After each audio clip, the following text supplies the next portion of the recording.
Well, let's milk this cow. Straight Back podcast number 4 after a little departure, whilst our sunny man who looks slightly French. Sunny man? Sunny man over there. Used to be chained to a radiator. And I had massive fuck-off glasses. Speaking of that, I saw Terry Waite yesterday, but I'll tell you later. Fucking seriously, I saw Terry Waite there. Aye, that's what I was. Terry Waite's a lot. A very Spanish-looking man who's in the studio with us, more commonly known as Mike Cow. Hola. Okay, but anyway, we're in for a treat of a show tonight. We're so glad to be back together, bringing something for you. Must always get a bit of advertising in. First of all, just to remind you that we do have an event coming up on the 14th of October, happening at Think Tank. That features 2 very esoteric left field rappers, spoken word artists known as Sage Francis and Edward Scissortongue, with a variety of local artists, Gaz Shanksley, Drop Dead Fred, and also DJ Pegs and Raj Panu, who are going to be bringing together what will be the gig of the year. Tickets can be found on www.wegottickets.com. And yeah, enough of that. Hope to see you down there. Come and chat to her. Be nice to see some people in the flesh that we communicate online. Anyway, we've got an action-packed show tonight. Variety of other things. We've got the ever-requested Savills Corner, talking about everything that's been going on in the world of non-Syrian skullduggery. He does. We have a variety of getting football information. We have in what's getting on your tits. We're looking at pop and music slutness. We're going to be looking at the after effects of the vote in Scotland, independence of Scotland. The autopsy. Want to know the stuff around Know Your Enemy. We're going to be looking at the newspapers, specifically around some of the articles around what's going on in Iraq. And we've got some great tunage along the way. Always. Also got what's going on, a roundup of the local events. And also we'll be going to be carrying out an interview which will be taken up, as this is a Camino special, as Mike Cow has just returned, as those you may well know, from a fundraiser walk across the mountains through the Camino route, and we'll be obviously interviewing him, and that'll be coming up in a special quest because a lot of you have been getting and engaging with us on the online forum and telling us about what you want to ask him. Anyway, without further ado, I'd like to introduce everybody else inside. Mike Cow. Mickey! Hello. Such enthusiasm from... You know why, didn't you? You had to go and tell him what you were eating before you came out. Oh, I had a cheeseburger. It was fucking huge. Dirty cheeseburger. Like Gabriel Obertan flew back to Area 51 on that cunt. I've got a little confession to make. Do you want to know what it is? I had a massive lamb dinner all last minute. I've been like badgering up for about 2 weeks when I was on the Camino. Honestly, I need fucking proper food, man. Oh, I fucking meat sweated up the fuck again in the time-honoured podcast tradition. You only seem to be able to buy meat on a Wednesday night, I seem to find. There's nothing else. All of the butchers are a well-known vegetarian nation called Britain. Fucking hell. I remember Fridays were days for fish. Wednesday's meat day, the rest dripping. Well, I don't know what it is. It just seems like the only thing on the menu that seems like I can eat is like a big fucking dirty piece of meat. I couldn't. Not the bun. I don't know what it is. It's because you have a terrible diet here from the northeast of England and limited intelligence. And also, I think a lesson should be learned from our meat antics since the show started, aptly named Milk the Cow. I have seen a lot of us eating some rather suspect meat and lamb produce. That is a horrendous link. Which has resulted in, so far, a bab coma and also a steak coma, I think it was. It was last. That was Weather Stutz and Baker. There was actually a lot of salad on the seems like forever ago. Sort of offset it a bit. Anyway, Mickey C, what you been up to? Well, I got a surprise present it was about 3 weeks ago. Was it Surprise Punch? No. Do you know Surprise Punch? No. It's a game that I like to play sometimes, particularly with those listening out, Ruth, Stu, Robbie Robinson, who is probably listening. But yeah, it's just a game involves basically punching your friend. Is it like jelly and custard? Do you know what jelly and custard is? It's probably a Gateshead thing from back in the day. And you brought it, you tell them. Just punching somebody when they don't expect it, you know. Well, jelly and custard was like that, but it had a bit more of a theme whereby the old council vans in Gateshead were the same colour as jelly and custard. Yellow and red. So if one went past you had to shout jelly and custard and then twat someone in the arm. I've still got fucking scars to rivaling me BCG mark. My BCG's fucking loud and proud. Battered, weren't we?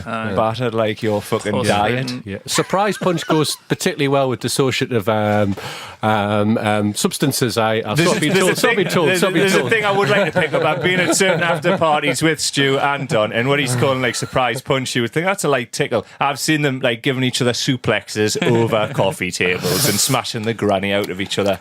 Yeah, them were the good old days. Yes. Anyway, back to Mickey C. What have you been up to? All right, so I got this surprise. I got a phone call off my ex-girlfriend. The other day, she said you were a sucker. Wasn't that a letter from the government? Same thing, exes. And it was like, I've got you. I've got you something. Me and the kids have got you something. I was like, we'll get it tomorrow. So I was like, all right, cool. And then like forgot about it. So the next day I spoke to her because I was getting the kids. And she's like, oh, well, you can't come round yet because your present hasn't come yet. I'm starting to worry about it a bit. And like she was like flapping on. And I was like, well, what is it like? And she's going, oh, well, it's an animal. I was going, what do you mean it's an animal? And I was thinking, it'll be like a lizard or something like that because one of the bands he's always wanted a lizard. So I thought it'll be like a lizard to go in the corner of the house or something. And she was like, no, it's not a lizard. I was like, well, what is it? It's a dog. I go, what do you mean a dog? Like a little dog? No, like a big dog. I was like, well, what? Like, I've got your husky. You've got us a husky. I can think of worse things. But so I was like in shock. And then like now I've grown to love the husky. So husky's name? You have? Oh, I've got it now. I've got it now. It's fucking mint. It's the best thing ever. It's just What's its name? Pippa. Pippa, lovely. I mean, that was Pretty unhusky sounding name is Pippa. Well, I didn't name it. I didn't name the husky. It came with the name because it's a 2-year-old. I call it Perthy. You did say husky. Perthy the husky. But yeah, it's great.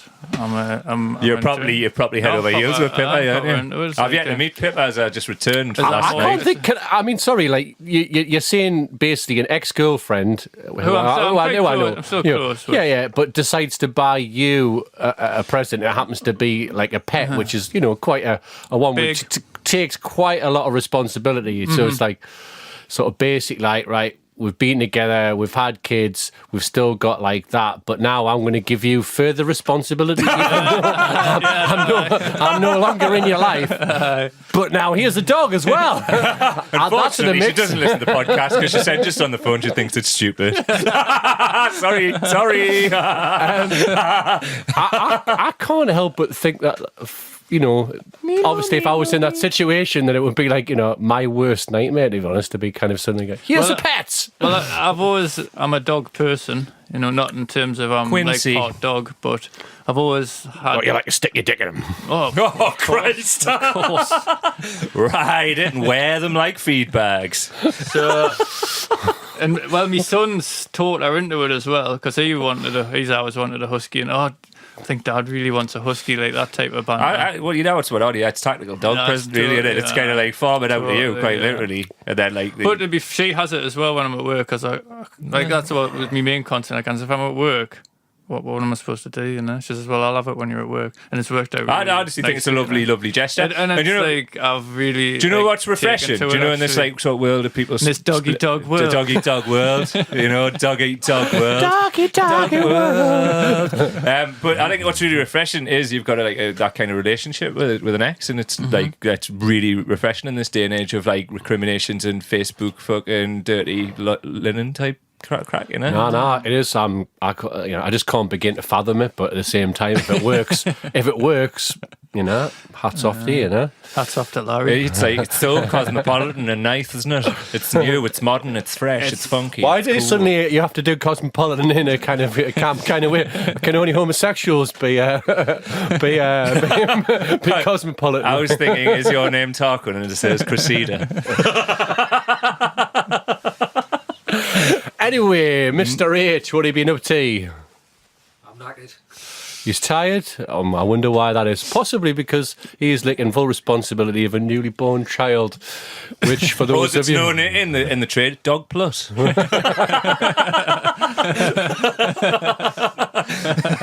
yes.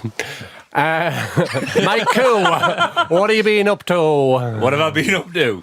Fucking hell, where do I even start with that one? Just to bear in mind here that we want the kind of edited version, because you will get the full reign of this when you have your interview later on. I've been for a stroll. All right, okay. I've been for a stroll in the mountainous areas.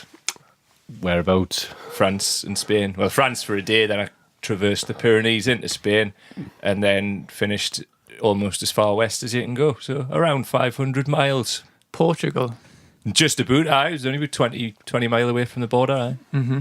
As you can see, when I climbed up the ladders into the loft, I've completely fucked myself. I've torn a small amount of tendon and muscle off my shin and can hardly walk. But luckily, that happened 5 kilometres from the end, so I finished it. Yeah, it happened the day before. I don't think I would have finished because it's absolute agony. Yeah, and for all of those who like myself, might have thought that he was maybe kind of milking it a little bit too much, pardon the pun, I did actually sort of think that he did resemble Ironside a little bit, whilst I kind of actually helped what the fuck's Ironside like? The disabled man get up into the loft in order to do this podcast. I bet you there's people out there who thought I was hiding in the biker wall taking cowies and lying and just getting like stock Google image photos. But I can assure you I did hurt myself for 26 days. Well, you asked earlier on Facebook whether or not you had a kind of a hipster beard. I wouldn't really say it was a hipster beard, but you do look a bit like Cervantes. He's got a hipster flat cap on, though. You do look like somebody I might encounter whilst on a rather hip holiday in Spain, in Barcelona or somewhere like that. On Las Ramblas, something like that. Provence. I'm down with that. It wasn't actually. Do you know why I've got a beard? I did take like shaving foam and like all of that shit, but I got to the point where I was so fucking knackered. I was trying to like get weight out of me fucking pack because it was like ridiculously heavy and it was like fucking knacking. So I threw away my shaving foam, razor, fucking. I threw away War Lass's fucking walking pool, which she went acker about last night, and then realised I haven't seen you for a month. But I've dirty linen on the podcast. I'll buy you a new one, darling. No, you're an avid listener. Think it's stupid as well, don't you?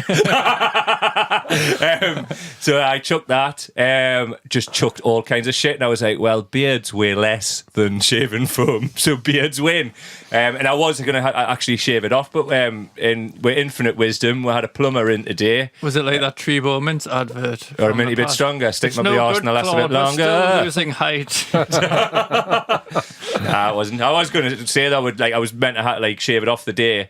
Get myself a haircut because I've got like proper wild man of the fucking the hills. Well, I was haircut. quite gutted by how short it was, because people are like saying a hipster beard, but I was really, really hoping for a kind of like, cat weasel almost sort of territory kind of beard. This is only 2 weeks because I was shaving for the first. I was hoping he would just gone the full blown, and like it would have been like because of the fact that you were kind of doing this like man on a mission kind of thing. I was kind of hoping for a kind of thought I looked Gump-esque kind of sort of. I thought like beard, because I didn't look in the mirror for like about fucking 4 days. I literally thought I looked like a full blown fucking tramp because or how Mickey normally looks, you know what I mean? Sorry, man. That was a joke. Take it on the chin. But Wallace was like, "Oh no, it's actually quite nice. You look quite dapper on that." And for once, she wasn't taking the piss out of us, so I thought, that's a fucking touch. You know what I mean? Can I tell a story about Mike shedding items on a trip? I got it. I fucking know the story. Yeah. Right, well, it was when Mike did his biking over the Pyrenees. No, I went with him for the first couple of weeks. The Alps as well, eh? The Alps. Sorry, not the Pyrenees. Oh, that was the Alps, but I did do the Pyrenees at the end, 6 weeks. We went to the Alps, but we went through Holland and that first, and I went with him for the first 2 weeks. So anyway, for this whole build-up to this fucking trip, it was like about 6 months of him ringing us every other week, saying, I've just got this new sleeping bag. It's lighter than a pube. And just buying all these Raj things which he's researched for ages about how sort of light they were and how small and compact they were. So anyway, we were riding to the ferry down towards North Shields, And he had these like 2 massive fucking panniers on the front of his bike and 2 massive panniers on the back, and the bike was just like It was like all over it was like the it'd been made place. He at had to Vickers. stop about 5 times to readjust it because it was just buckling under the weight of all this shit he had. Well, I yeah, was like, yeah, what the turn it to 11 a bit there, Well, but no, go on, not put like poetic it. license. No, you I'll let did, you how have many that. times did you stop? You stopped at least 3 or 4 times, like. Aye, go on then. You can have that. So anyway, I was like, what the fuck have you got in there? Anyway, we managed to just make it to the ferry in time, got on, gets all these bags out, and we're sitting in the fucking cabin, and he's just pulling out these like massive workman spanners and shit out of his bag. And I was like, what the fuck have you got? Honestly, the bin, by the end of it, the bin was just full of old gadgy workman tools. I was like, Mike. I'll tell you exactly for what it was. 6 months For- you've been like banging on. Oh, sorry, Mike. For 6 months you've been banging on about fucking like all this lightweight shit you've been buying, and then these tools. You know, it was ridiculous. Well, just in mitigation, I had a little bit of trip anxiety. Like all of this fucking like lightweight shit. I was like, I did it, and then I was like, the night before, I was like, oh, but what if I'm in the like mountains, and then the wheel comes off, and then I kind of fix it, and then I put like literally a plumber's wrench in the fucking thing. But it was like in the And I shoe was bag, wasn't it? it was ridiculous. It was But I like just can't- pull it out, dropping it in the metal bin, thonk, and there was about 4 or 5 of the cunts. But I can't help thinking the wifey who came to clean the cabin after we left, like, would have been like, what? Who the fuck's been in here? You know, Instantly, you think terrorist. That's just what you do these days, especially with this beer. Anyway, I think it's time to have a little break and then go straight into this week's old school selection, which is this week's comes from Mickey C. Come on, tell us about Well, it. just Old school gem, sorry. there's a memory attached to it, like, which sort of involves Donald and Mike, and I'm just wondering if they can actually remember it from anything in particular back in the day. So if we play it, Don, we'll see what comes of it. Play it then. We're gonna show you what it's about. Oh yeah! 1, 2, 3, 4. Come on! 1, 2, 3, 4. Give me more. 1, 2, 3, 4. Come on!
Welcome back.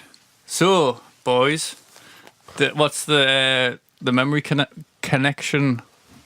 What's the track again? Music Reach 1, 2, 3, 4 by The Prodigy, but it was the live version. Seen them loads of times back in the day, and It's probably a bit obscure in a way, actually, but well, there's obviously something specific. I've never actually seen them, to be honest, and I've never. You've never seen them? No, absolutely devastated. One of the things I've not done, and Right. I know that you have both seen them. So if the connection is something that I've been there, then I can only think that it's like basically to do with like parties, like possibly the legendary Mike Cow party that happened, or possibly you coming back to mine after having been to Dollocked at underneath Whitley Bay bus station when there used to be Sands Means Tunes nightclub. I remember that because that was when you we just for the listeners out there, we're like me and Mickey C and Billy Wilson, Wilson, Billy Wilson, Russell. Graham and Russell and all them had just met Don because they'd met Don in Ibiza, wasn't it? Yeah. Don and Dave, Yeah. and we're about 6 months would be knocking about whatever, and Don told us that he oh no, we're not having an after party and all like that, we're not going to be there and that, and we were like, you lying cunt. So fucking we went to this Dollock and then we fucked off and then came and then crashed the fucking party and that. Remember? You sly bastard. Well, actually, that song's got like a massive. It's probably like just a personal memory for me, but I can remember you copying me a Prodigy tape, just the normal album, the Prodigy Experience, but it had that on the end, and I always really loved the live version of it with them saying over. And then I had that tape when we were in Ibiza. Well, that would have been playing a loads because I probably only had about a few tapes between, but you know what I mean. I only took about 3 or 4 tapes, and so that would have been on when we first met.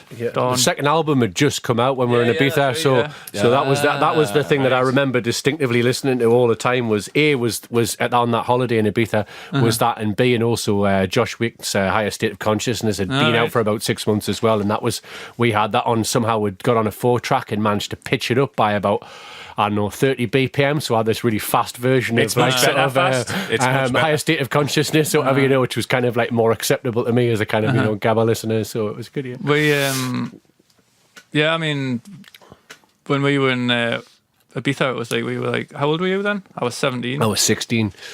It was kind of mental. I was a pretty child. I was a pretty young looking 16-year-old, kind of lying about my age at times. Well, I was as well, but it didn't matter over there. It was like. Do you remember how we shared a certain jazz cigarette with in there? Angie Brown. You got the key. Who featured on a few things, didn't she? But did you pass you like the roach and then go, wow, wasted time? But you know what she did do? Was she a Scout or a Manx? I can't remember. But anyway, but I remember having it and basically asked her if she had a tab, and she's like, "What do you fucking think I am, a drug dealer?" And she was like, thought that it was like a tab of acid. Actually, can you remember that box of tabs I gave you? I bought like the cheapest. I thought, I'm going to buy the cheapest box of tabs in the tab machine, and you're talking like early 90s, so this was Fortuna, cheapest. Ducados. Remember the Ducados? Honestly, I smoked it with half for one. I was like, fucking.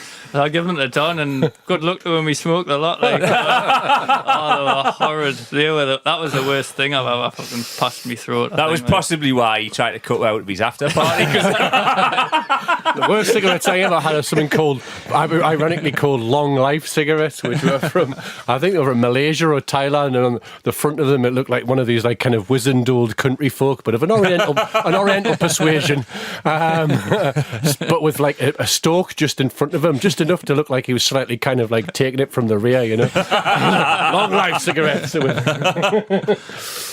Nice, aye. Back in the day. Anyway, what's going on? What's going on? Hey. Hey. What's happening in the city at large? What's Gandoon? What's happening What's happening? What's happening in the You asked the northeast? right man. I've been fucking living in hedges. climbing up the Yeah. mountains. But I think, mate, you did have something that you wanted to tell us about. I am really quite excited about it. I don't know. Obviously, due to my niche love of niche politics. Niche? But, niche. Not to be confused with the Sheffield two-step scene. Niche. Anyway, moving swiftly on, to borrow a phrase, Donald. Yes, there's some of you out there may have heard of the Angry Brigade, which is a little bit like Britain's Weather Underground or the Baader Meinhof, which was, I can't remember, I think it was the early 70s, but they were like kind of an armed revolutionary front, caused a bit of a fucking ruckus and all of that. Well, people served some heavy jail time. There's one guy called John Barker, who I have actually doorstepped the organisers just this evening via Facebook, asking for an interview with John himself for the podcast before this happens later on this month. He is going to be doing a talk about his... Ding. What did you say? Ding, that's what you said. Ding. Ding. I've turned it into like Joey Barton due to me like Euro crack, haven't I? Like when I'm at ding and hey. But he's going to be ding talk at this, I think it's the Star and Shadow. Like he's wrote a couple of books, so he's going to be doing reading out of his most recent book, which sort of covers this sort of the things that they did with the Angry Brigade. I think it's the 28th of October. Hopefully we'll be able to do an interview Is that the with Star them. and Shadow, yeah? Aye, Star and Shadow. And it's the Canny Little Library who are organising it, which is like a radical book collective in the Toon. Yep. Check them out on Facebook. I did share their page today. Also, I will be inviting the entire friends list to this because I think it's something really worth attending. I will be going myself, as will Wallace. I'll be leaving the dog at home. I don't think he's into the Angry Brigade. Doug. Doug. The kind of little library, which for those of you who don't know, does host an amazing amount of books of all different kinds of content and style, but kind of generally kind of in a kind of left-wing sort of persuasion. But check it out because it's like a little free resource. Any copies of Mein Kampf in there? Free resource, which you can do. Well, know thine enemy. Your enemy. There may well be a copy of that, I don't know. But anyway, it's a really good book. It happens on a Sunday afternoon at the Star and Shadow Cinema just next to Byker Bridge. I want to tell you about Shock Therapy, which is a new starting up club night focused around particularly electro-industrial EBM music, which doesn't really have much of a sort of coverage. Not to be in confused Newcastle. with EDM, which is Bumberclat. Yeah, but like kind of sort of like dark, like electronic music that kind of is of gothic nature. Anyway, that's happening at the Globe, happening this Friday at 10 o'clock. Until 3. There's also our friends Curves, long-standing drum and bass night, which is kind of sort of one of the members that sadly passed away, Simon Turner, who was involved in the Newcastle Underground, a kind of website and radio show, which for a long time kind of helped Newcastle Beats, should I say, helped cover kind of the Newcastle Underground in terms of electronic music, dance music. Anyway, upon his sad passing of cancer last year, the other lads involved in the night basically decided to kind of resurrect it after a couple of years of it not being on, and they've been kind of running it from Northumbria University. That's happening on Friday night, also at Northumbria University at 10:30. It's also worth mentioning on Saturday, where I personally will be myself. Oh, where's this? It's Screenage Kicks, which we've Very talked about on this before. They're going to be doing... Very they're in support of them. A collective who've been involved in putting on films in unusual places in the city. This time it's happening in Northumbria University. And at 7:30, they're going to be showing The Breakfast Club, and they're going to be having a Breakfast Club party, which will be basically a band playing a variety of songs from John Hughes films, including good.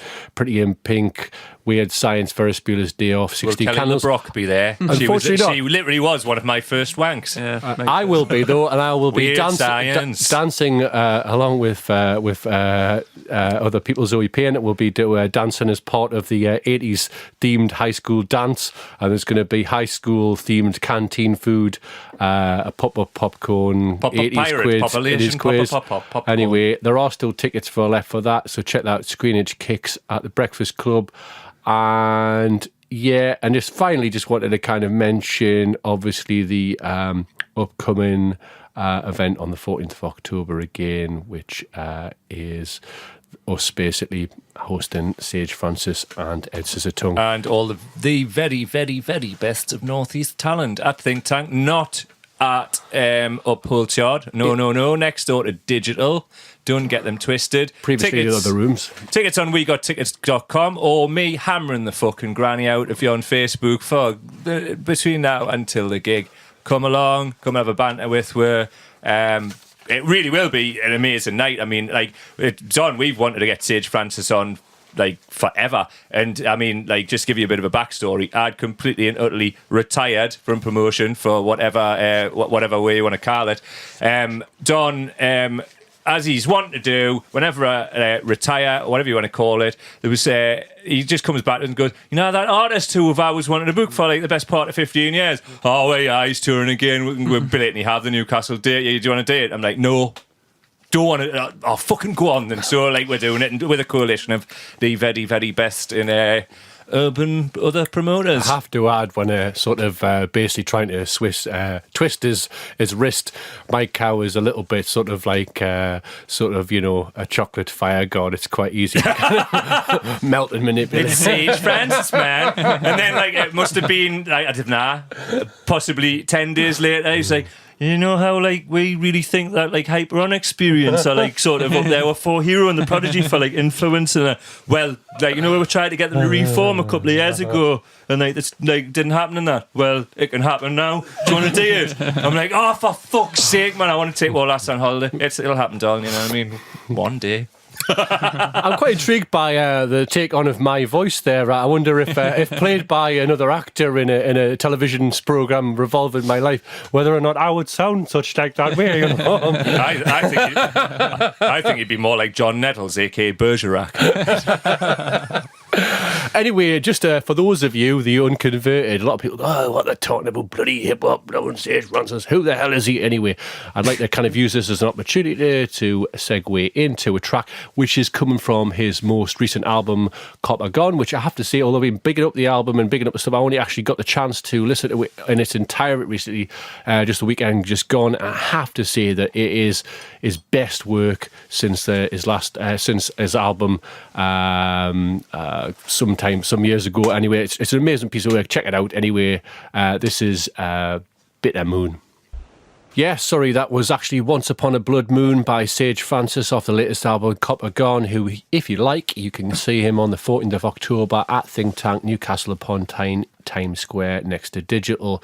Basically, tracks, you can buy the tickets from www.wegottickets.com, or if you'd like to buy them in person, you can get yourself along to Newcastle shops, Beatdown Records, and also RPM. I'd just like to say before we move on from that, he's my favourite lyricist, like, hands down. It's not like, ooh, and seamlessly we booked him because I'm a fan and you're a fan, and like everybody else who's involved in it are fans, and I don't think any of us could have like rested. I mean, I'm speaking for myself, I couldn't have rested unless it happened in Newcastle, because I'm like, you know, I'm not sick and tired. I enjoy going to other cities and seeing gigs and that, but Newcastle should be having artists of this calibre.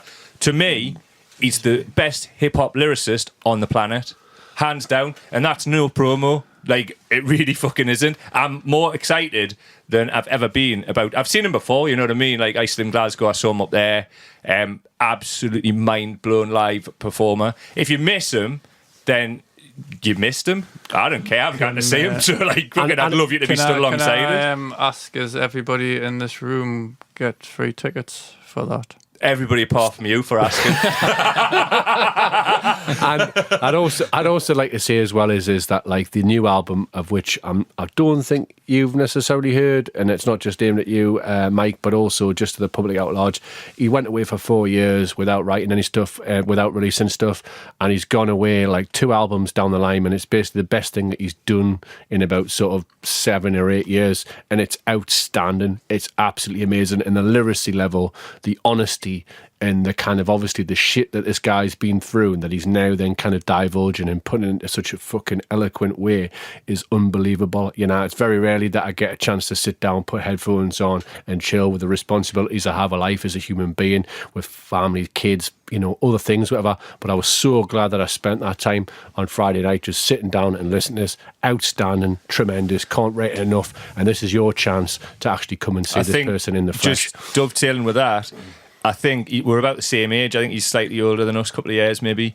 And I don't know, it's been like the soundtrack to my life at times. And like, you know, like there's been so many memories here. And Mickey brought a memories tune up with Prodigy before. Outside of that, like sort of more chilled perspective, sitting around having a smoke or whatever. You know, Sage and all of his stuff going way, way, way back has just been like sort of, he's just kind of just really crystallises sort of the human experience and shit that I've been through too, and I really just identify with him. And I'm honestly just looking forward to shaking his hand and just thanking the bloke, because it means a lot. And there's a lot of his stuff, particularly going back to rehab. I haven't been to rehab myself, but he reminds us of, like, you know, that tune reminds us of a friend, really reminds us of like somebody that we lost. You know, so I could just name like several tunes that just absolutely just nail emotions that I've felt. And I'm just so privileged that like I'm gonna get to see him, and the fact that we've had something to do with it, I'm just so pleased that finally that's happened. You know, and I think like not just rappers but like just music artists in general, I think there's a big factor that happens is that many musicians and artists release some of their best albums as their first couple of albums, and they basically kind of, you know, they're raw, they're untold, they're doing something different, they break conventions, and then sadly what happens as they get older they try and kind of replicate that. And what they often need to, and what they do, and what we probably as, you know, kind of listeners realise is that they kind of need to make way for the next generation who come with the new revolutionary ideas, whatever. I would say that Sage Francis, along with another rapper who I'm pleased to say I'm going to go and see on Friday night called Atmosphere, check his stuff out as well, you know. Both of those artists are like, you know, guys who've basically kind of grown up writing poetic kind of hip-hop music, and basically it's not about flexing or being in it, it's just basically talking about their experiences and putting it in a really, really interesting way, sometimes kind of using a lot of symbolism, but also sometimes talking about people that they have met and they're frequenting things from their points of view. And both those artists, I think, are making way better music now than when they first started out. And they've evolved as human beings. So the music that they make now, Sage talks about on his latest album, about he's now talking about being in his 40s and he's rapping about what it's like to be in his 40s. I don't know. I'm not in my 40s yet, what that experience entails. But I just think it's a really honest account. And also he's talking also about what it's like for other people who are a lot more isolated and a lot more on their own than him. He's now got a girlfriend, as far as I can understand, although he has been in a period where he's lived on his own for life. And in this new album, he kind of talks about, you know, people who live on their own. Anyway, moving swiftly on. Special request, as you will be if you have listened before, know that the protocol here is for people to email in on Facebook or send in messages and tell us what you want us to talk about. Today it's going to be done with a specific twist. Mike Cow, just freshly returned from fundraising from his Just Give campaign to Palestine Medical Aid, is going to be talking about his experiences in a communal way. He's tried to do the show as fresh off the box as he possibly can, just coming back from it, so that like he isn't kind of sort of had his mind affected by our normal horrific Western society. Way of living, society. And basically, rather than kind of you know, thinking of an interesting variety of questions to pose myself, thankfully, listeners, you've made my job a hell of a lot easier by basically sending us what you want to find out what his experience was like. So I will start without further ado. Can you tell us basically, obviously, can you just give us a quick overview, just for those who are just tuning in for the very first time, about where you started, where you ended, like in terms of the distance, and a little bit about what the kind of purpose of the walk was? Well, that'll do. I'm joking. That was it, listeners. That'll do. Next, Savills Corner, anybody? Well, I started in Saint-Jean-Pied-de-Port, which is the French side of the Pyrenees, Basque Country, and finished in Santiago de Compostela, which is one of the westernmost cities in Spain, in Galicia, the province of Galicia, and it was 500 miles long. It took 26 days, and it hurt. That was a bit less than the kind of sort of normal time that it's expected to do. Is that right? People would, you'd say maybe sort of 34, 35. Some people, like, there was people on it who were in their like 70s as well, 60s. They were taking maybe a couple of months to do it, and fucking more power to them. I mean, I saw some really impressive and like inspirational things as we went along, So what happens is it like you'll be walking along and then you'll walk with someone for a bit and then and then like you'll that's the beautiful thing about it. Overtake really. them and right, I've had enough of you. Or... This is the key. There's a mad thing, right? Because there's like obviously I've just described like different people who do it for different reasons. There was like the people who just are like floating along going, the Camino, and it's all like fucking the spiritual side, and then there's me and fucking full on like right. them off the road. It's like, no, it wasn't like that, but like it does wind people up because there's like sort of hostels and stuff, and people like do get it in their head because they're knackered, what people are like when they just think, that's like fucking about their needs and all of that, and that's the thing that makes you go inside yourself and the way you think about things, and like. You could feel that eyes boring at the back of your head when you're like walking past them. Do you know what I mean? Right. Like, and they're thinking, "No, you're trying to get the beds." And I wasn't. I was just trying to compete against myself, really. Because I think for me, like I'll come on to like sort of fundraising reasons in a bit. But for me personally, it was just like a sort of a brain and bollock reset. Really, it was like last year I had an absolute fucking nightmare. Like a really horrible, personally. And for me, like.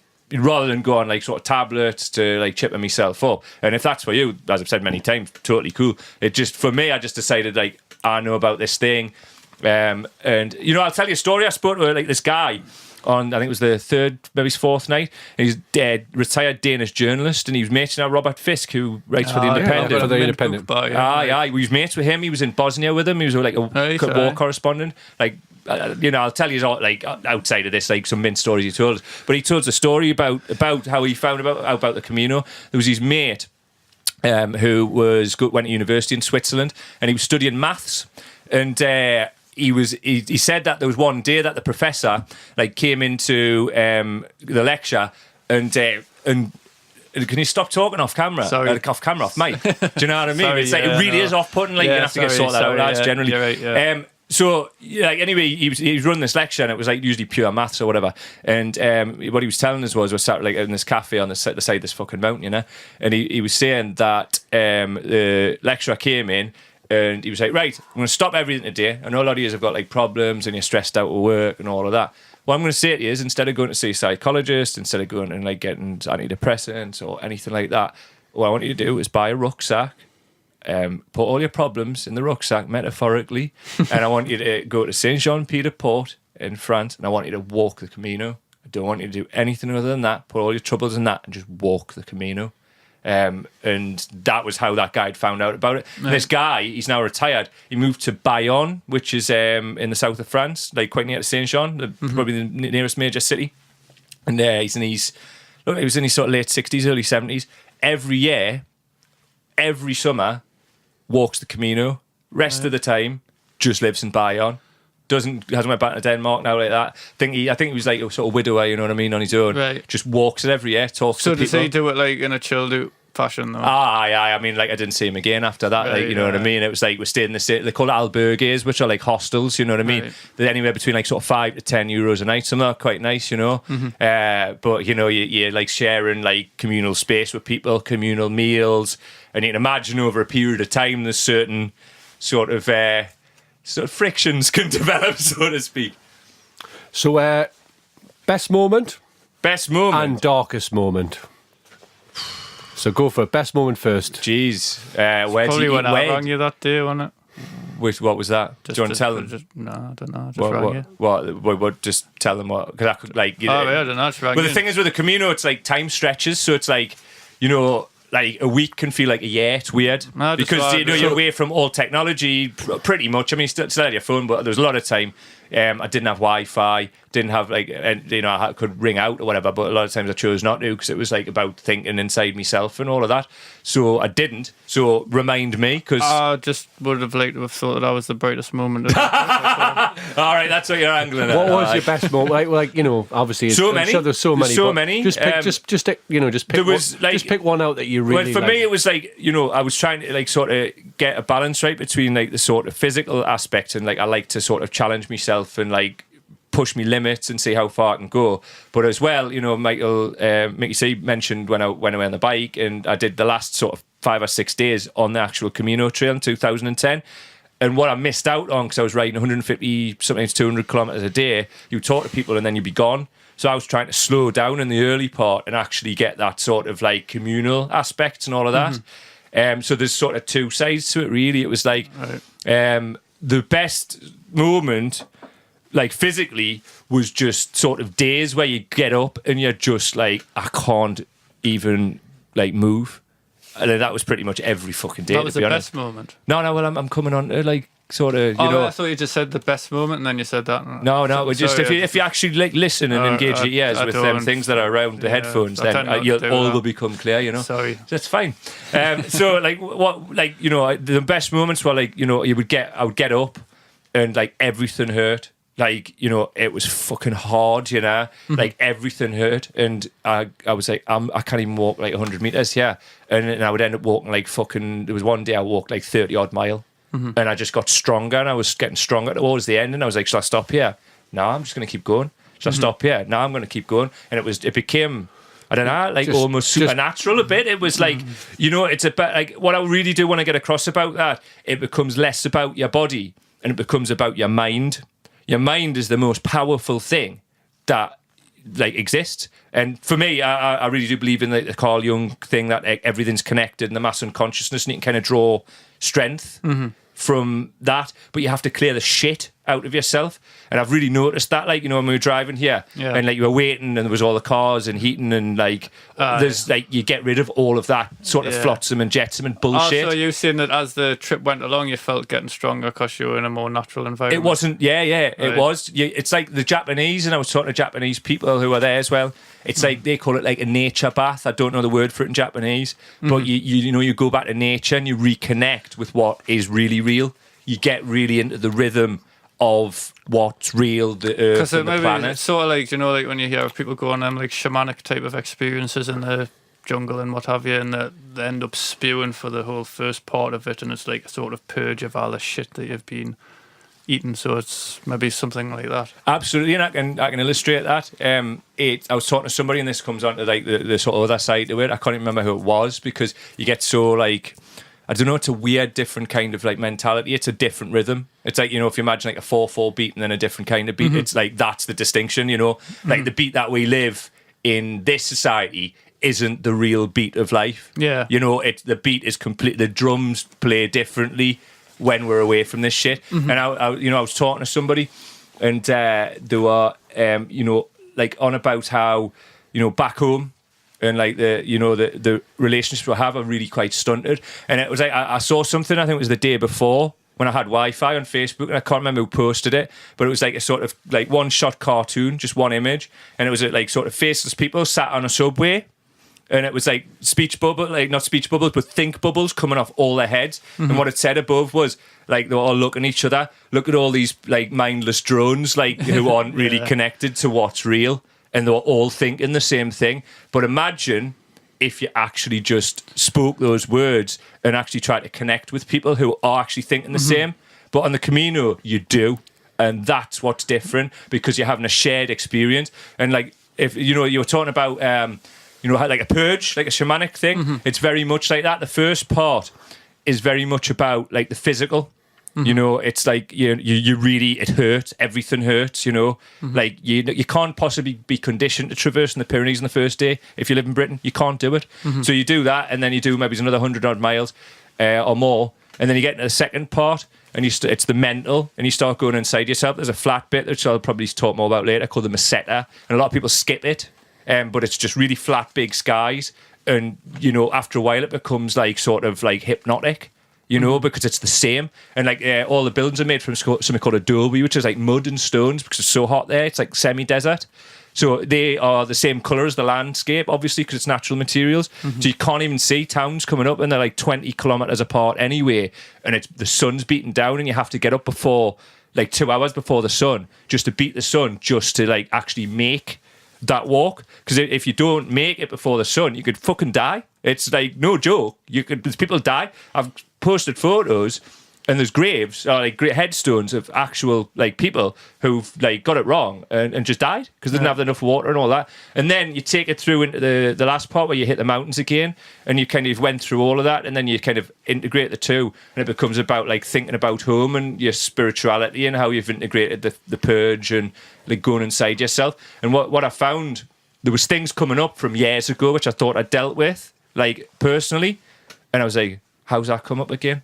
Like, where have you come from? You know, when people talk about ayahuasca, which is kind of what you're talking about, and it comes up like symbolically and all that, it's like that. It's like the descriptions that we've read about that, but it's because you're just physically battering yourself, and you get through that, you know, and then you really do become centered. It's just like mass meditation, I suppose. Yeah. And then you get towards the end, and you really, I don't know, I just feel like, I don't know, I feel a bit more, I don't know. Like I said probably before, need like a few days to really sort of. Well, that's why I wanted to do it the it. day after, because I wanted to try and like get it out so I can listen to it back, because I don't really know myself. Because it becomes more about that internal rhythm, and words didn't really illustrate those kind of things. If you get what I mean. What I was going to say was I sort of noticed in this country, like you do if you say go to the Lake District or somewhere like that, everyone you walk past sort of says hello with a smile on their face.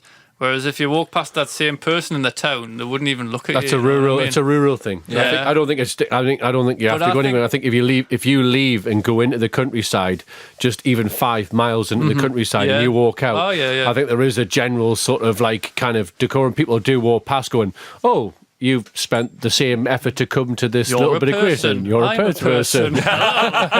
Hello, acknowledge you. We've got something in common. You know, the town is just like, fucking get out of me where you could. I don't think it's as bad. I mean, like, there's even more individualised society than you can. Of that bad thing, like.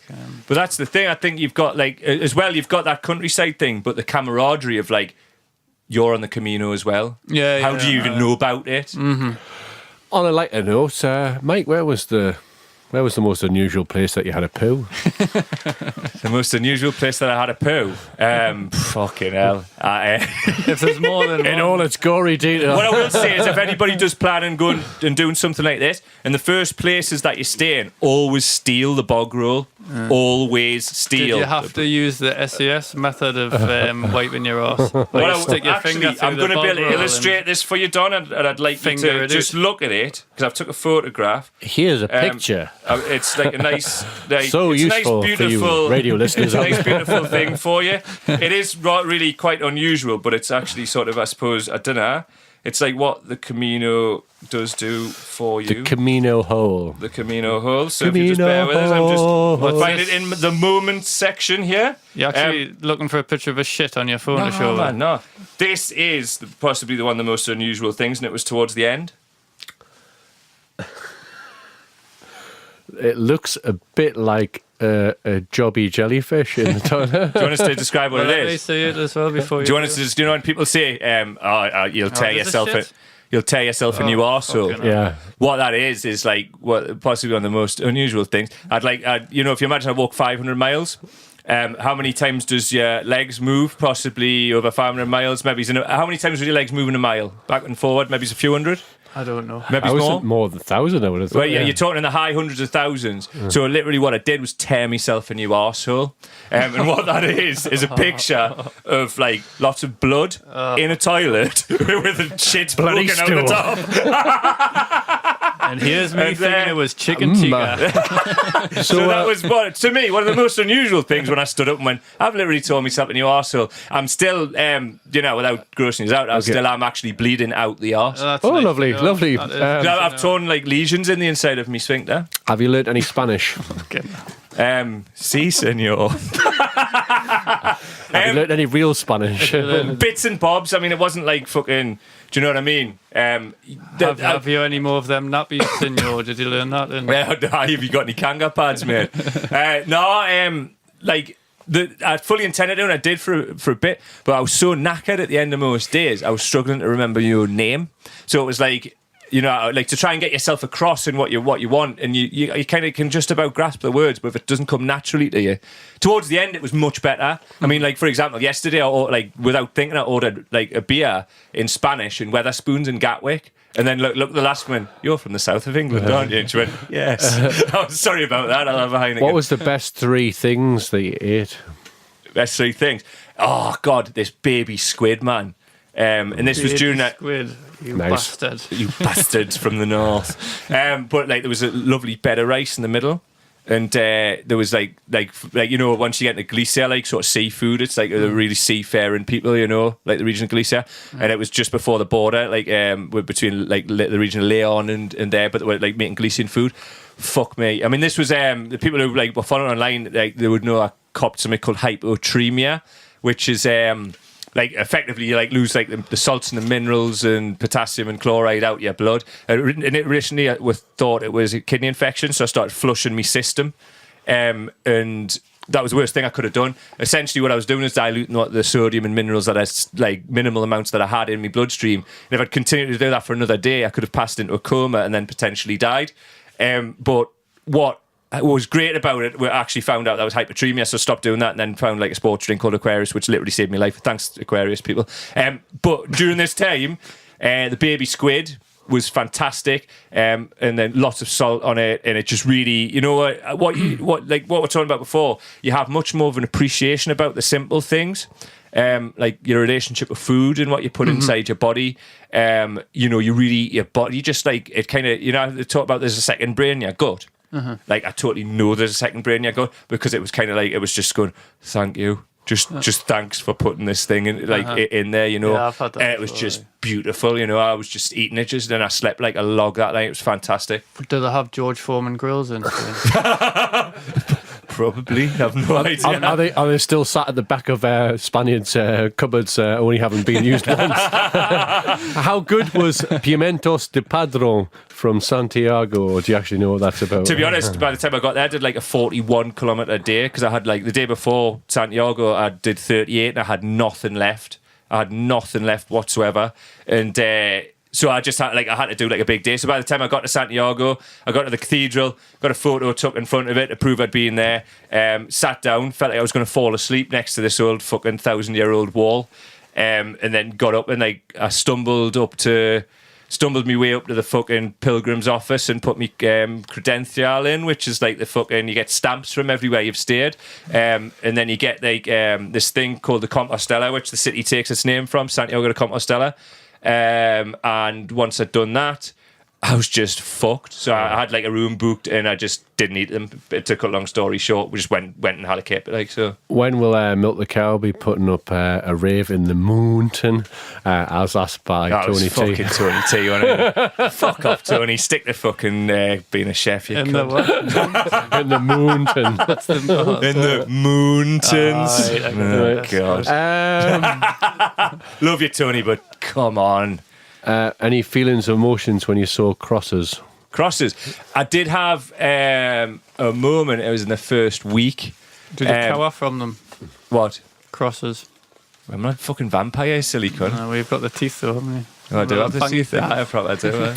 I do. Teeth. Sorry, I'm just taking my coat off. Just if you hear rustling through, like in your ears and that, it's just me taking my coat off. Fuck it. Crosses. Crosses. Did you have any crosses to bear? To be honest, I'll just be completely honest with you. I was walking along and I was absolutely rinsed out. I must have blessed myself, you know, when you do like the fucking cross and all that. Yeah. Like loads of times. Like I was walking along and it did actually give us energy and whatever. And I don't know if it was psychosomatic or whatever, or because some people say that like sort of because it's a pilgrimage route, like the people that walk before and the hopes and fears and the thoughts, it leaves an imprint there. I know you're a confirmed atheist, Don. Just fucking me. No. I'm gonna come in, but carry on. But before that, it was a pagan route as well. I mean, the Christians, like they did with fucking everything, co-opted it, you know. But you know, I don't know. It seemed to just give us energy. It seemed to give us a bit of life. You know, it seemed to draw something into us to make us go on. So I don't know what that was. I'm only going to speak as I find, and I don't care if people don't like. That's not cool or whatever. I'm not trying to like be all things to other people. I'm just trying to tell you what happened? I can sort of relate on, like, in terms of, I'm sure other people have it in manifest in different ways, but it's just like hang-ups of things that you've done in the past. So like sometimes, like in certain situations, I might like make the cross, or I might think just because it's like something that I would have done as a Catholic myself, as I grew up. I was born a Catholic, I grew up as a Catholic, and I don't do it, and I don't actually believe in God.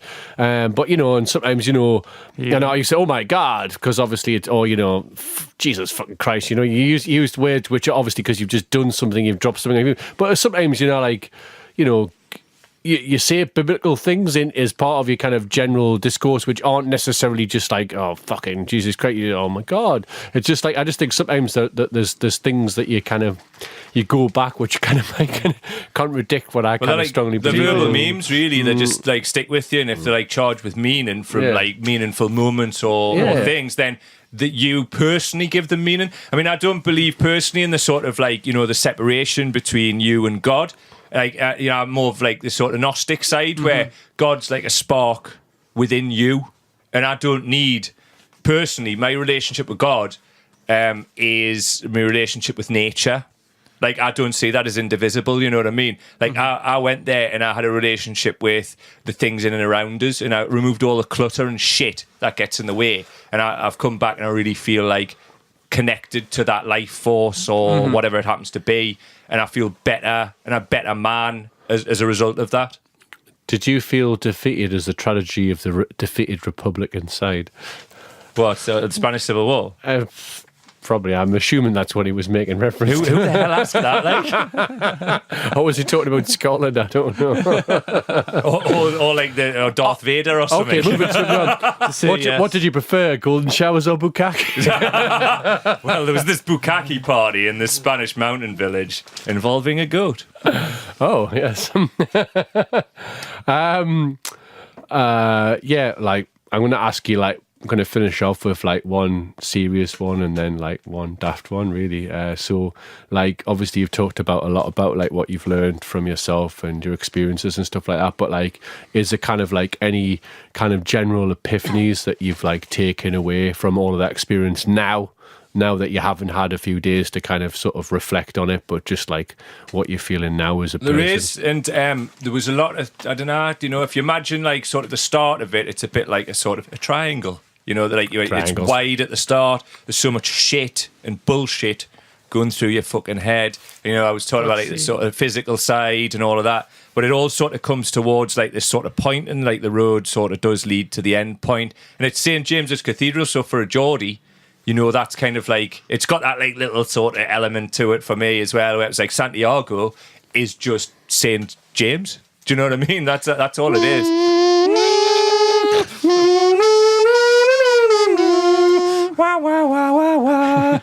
So as things went on, it was like, I don't know, it was kind of like everything sort of went forward, and it's kind of like it was the last couple of days. It just crystallized in, and it's not particularly profound. It's not particularly sort of like, you know, it's not like sort of, oh, Nietzsche, and it's all like fucking all of that shit. But it was just like some like really sort of simple like sentences that like everything that I was thinking about. And it wasn't just about the Camino, even though it was about sort of what I was feeling there, like physically and mentally and spiritually as well. It was about like last year and the stuff I went through.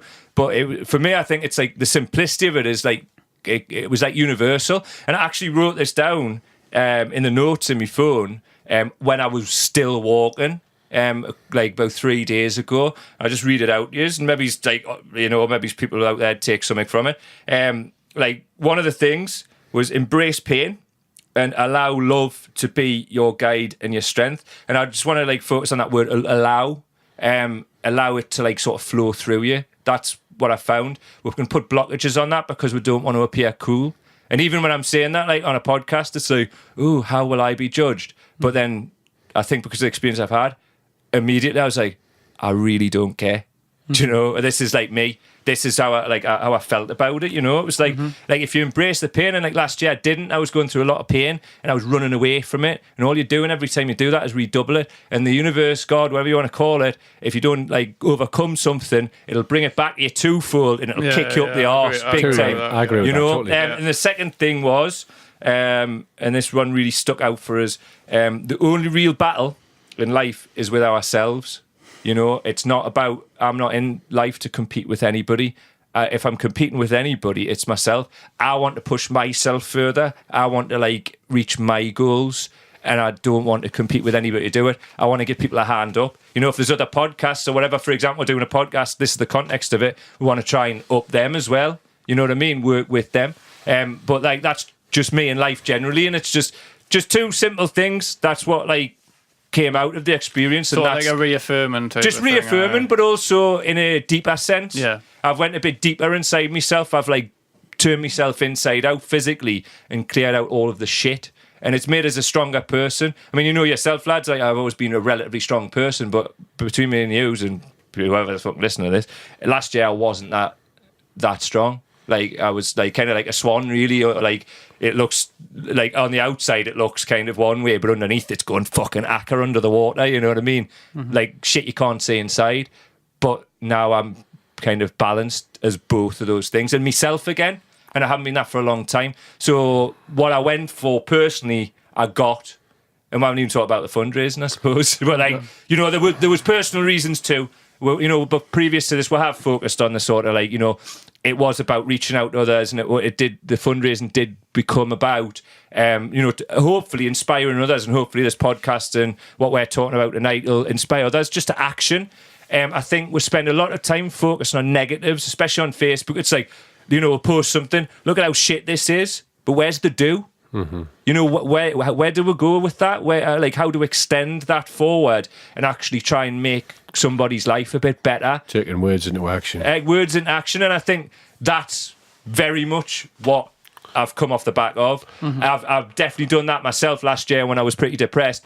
Look at how shit this is. Let's all agree life's shit. You know, like, I totally own that. I was trying to make things happen, but now it's very much about, yes, this is shit.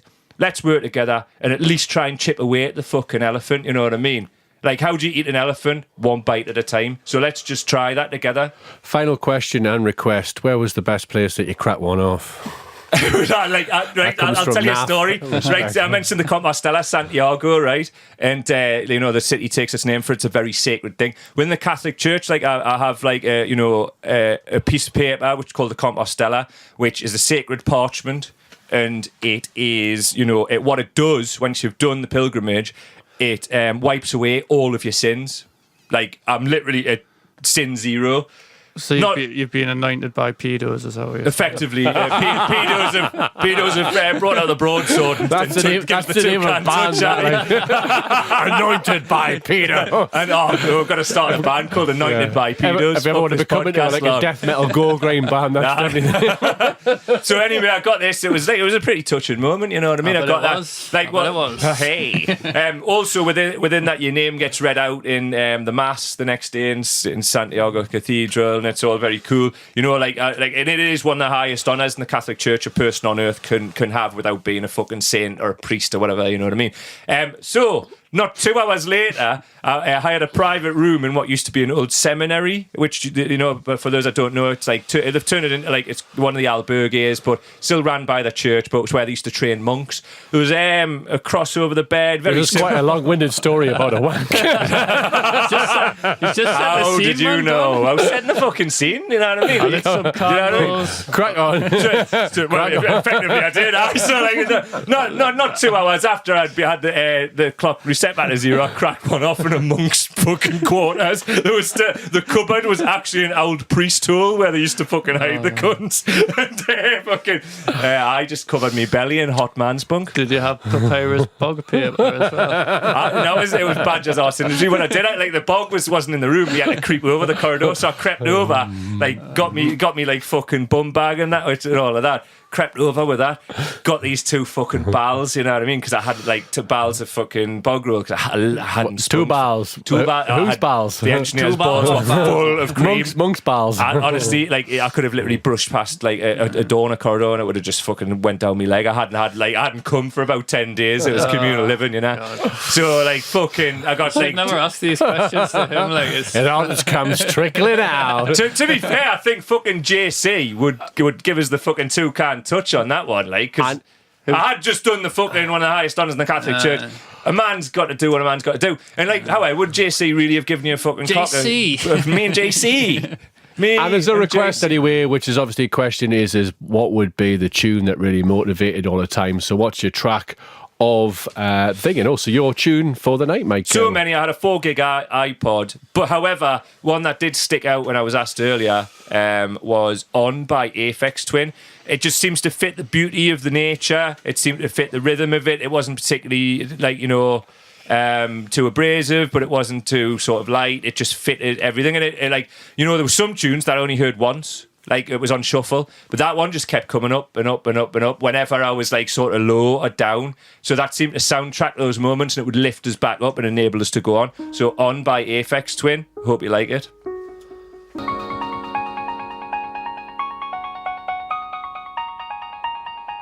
Hello, this is a bit of a nice surprise. We've got a surprise caller, none other than Mr. Craig Lopez. For those of you who probably won't know, one of the founder fathers of Milk the Cow, the phenomenon that started from the recesses of a sweaty student hovel in Heaton.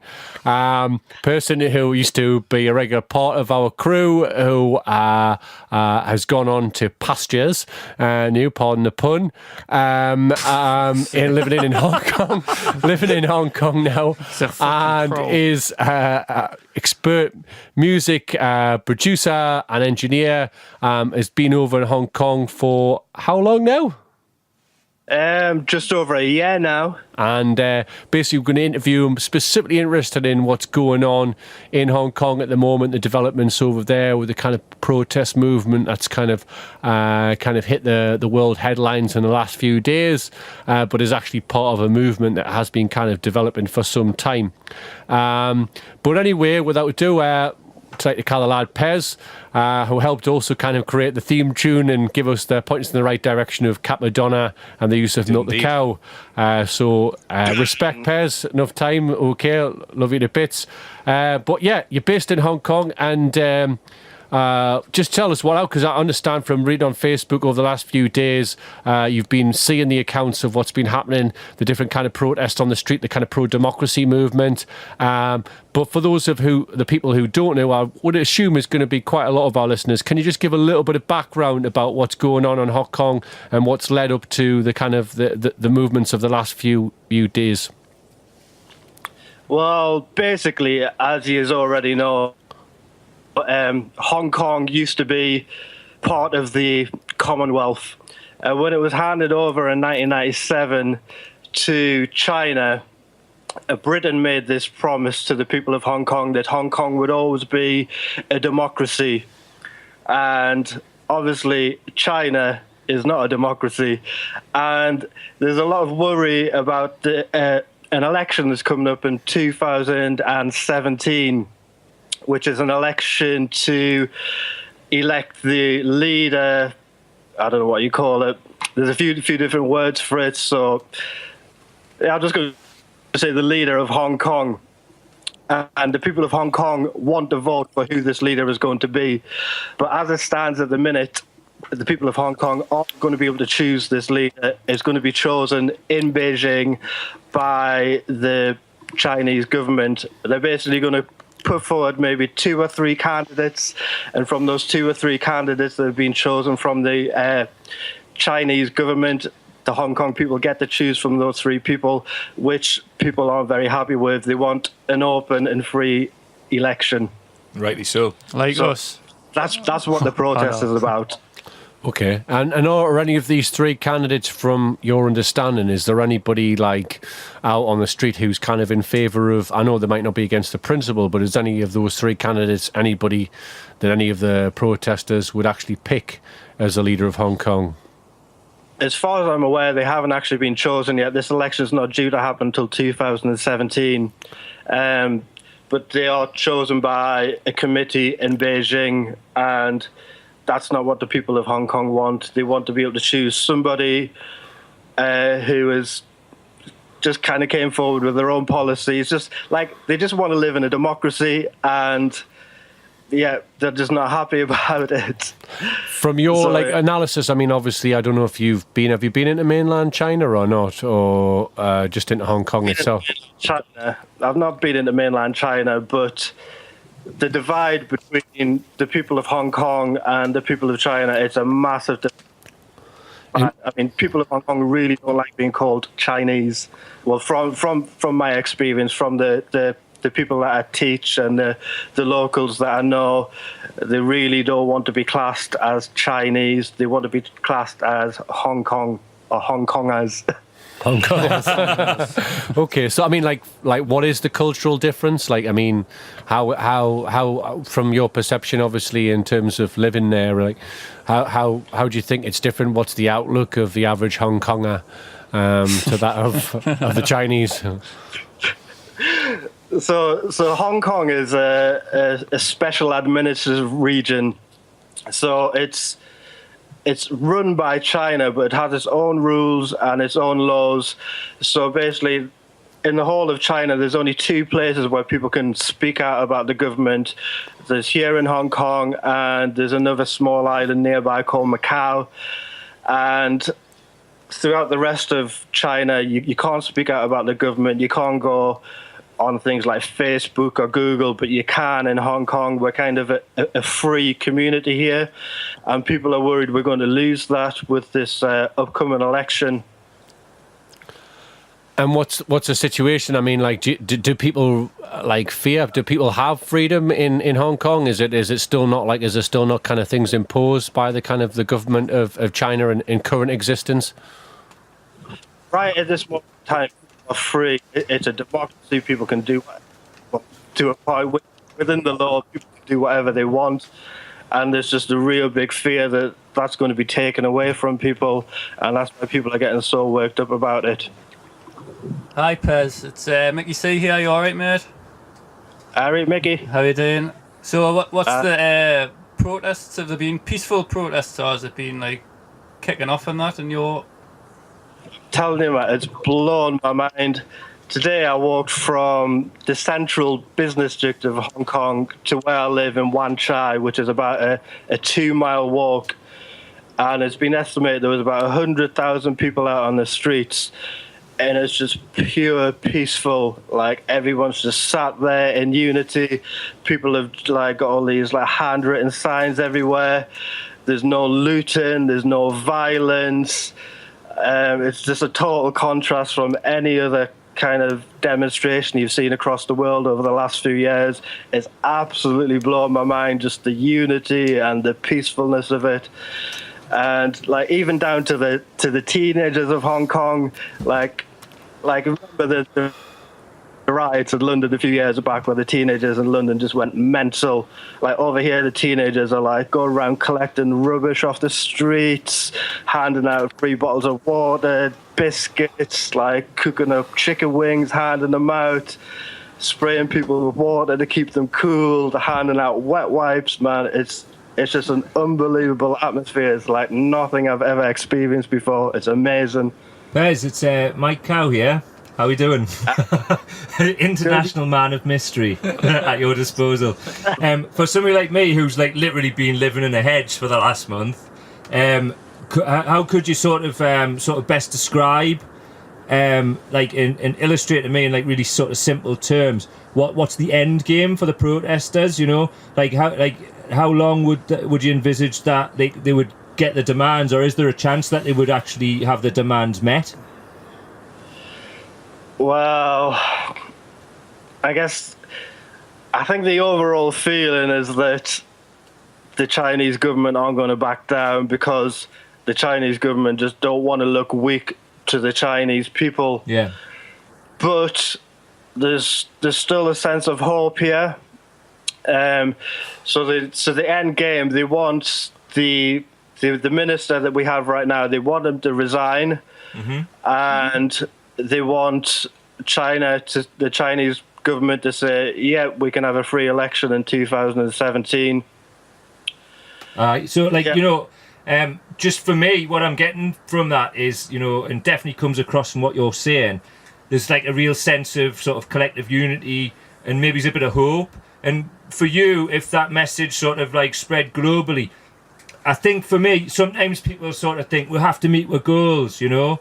Sometimes it's about the journey, you know, maybe it's not the destination. So do you think this will change whether they get their sort of demands or not? It'll change like Hong Kong society for the better? Yeah, I mean, it's definitely bringing so many people together. Like, honestly, it's unreal. When I was walking through the streets before, I was close to tears just at how, I can't even describe the feeling, to be honest with you. Just this whole sense of unity and peacefulness, and it's like really, really emotional. Like, but yeah, whether the demands are going to be met, that's to be seen. I mean, it's a public holiday today. It's a public holiday tomorrow. But after that, I mean, a lot of businesses are being affected by this because this is the massive part of Hong Kong that's on shutdown. Like, nobody can drive anywhere. Obviously, there's hundreds and hundreds of businesses being affected by this, both independently run businesses and big corporations, big banks. Everything's on lockdown. So it's going to come to a boiling point. It's probably in the next day or two. Like, so that's when we're really going to see what's going to happen. A question for you. I mean, obviously, like the experiences that you're having now will always be different from the ones that I'm going to quickly describe. But like, I have been present in a couple of like sort of like life-changing kind of protest situations in my life, in different countries. Usually, not in Britain. Although I would say there has been one in Britain, around sort of kind of like the Iraq War and stuff like that, but most of them have been in other countries, and there's a sort of kind of period where like people are doing things peacefully and it's amazing, and like suddenly all the kind of conventions and rules and laws of like, you know, which are the day-to-day rules that are in place that are imposed on us suddenly get shelved, and everybody just suddenly sort of connects with everybody, and suddenly like people are willing to put their life on the line, they're willing to kind of just forget about everything, and people start coming up with like such great imaginative ideas of a better new world. And then repression kicks in, and you know, like kind of the man, the powers that be, whatever you want to say, you want to call them, kind of come down really hard. And I'm just wondering, at this stage, from what you're gleaming, are there conversations going on about how people are going to organise and how people are going to sort of respond if suddenly they're kind of like met with kind of really kind of like hardline kind of police brutality? It's hard to say. At the minute, everybody is really resounding in the fact that this is going to be peaceful, there's going to be no violence, and everybody's really, really happy that the whole world is watching Hong Kong now. I mean, like a few years ago, we had the Arab Spring. Last year, we had, well, it's still going on, we've got Ukraine, and all of those things have been ultimately violent. And Hong Kong have got this really proud notion of the fact that they're going to do something peacefully. That's lovely, man. What's that term that Gandhi used? I can't remember off the top of my head. Get out of our fucking country, you So what? Just ignore Mickey C's comment anyway. But is it like be the change you want to see in the world? Sort of. Oh, absolutely! It's totally on those Facebook memes. Absolutely know where you come from. Carry on anyway. What were you saying, Pez? I didn't hear any of that. Whoever just spoke there, I didn't hear a word of that. Do you just carry on what you were saying? But you feel that there's just generally there's a big kind of peaceful kind of kind of message in terms of how people are going to kind of organise themselves. Yeah, everyone's just determined that this just doesn't turn into violence. I mean, a couple of days ago, the police, they didn't really know what to do. They started throwing tear gas at the crowds. Things got a little bit hectic for a minute, and then the very next day, everyone was just resounded that they're going to just be peaceful. They're not going to get involved in any kind of police confrontation, any of that. And it's carried on all through yesterday, all through today. Hopefully, it'll carry on over the next few days. Cool. Only time will tell. Cool. Just finally, you as a Westerner over there, experiencing all this kind of stuff or whatever, what do you hope for in the future as somebody who's kind of there for the foreseeable future? What do you want to see? What do you want to see as the outcome? I just want to see people united as the way they are. I just want this atmosphere to carry on. Kind of, in fairness and balance, I have been speaking to my girlfriend's cousin who hasn't been involved in the protests, and she's been talking to a lot of other people who aren't involved in the protests, and there are a lot of people who disagree with it. I mean, I think I read the other day that Hong Kong's got one of the highest billionaires per capita to anywhere else in the world, so there are a lot of people doing all right with Hong Kong the way it is, and those kind of people are disagreeing with what's going on. So there is a little bit of a divide. It's kind of reminding us a bit of the way the Scotland Yes No vote was going on, where a lot of the no voters are comfortable with the way things are and they don't want to rock the boat. So there is a little bit of that going on, but I think the overwhelming majority want things to change. Yeah.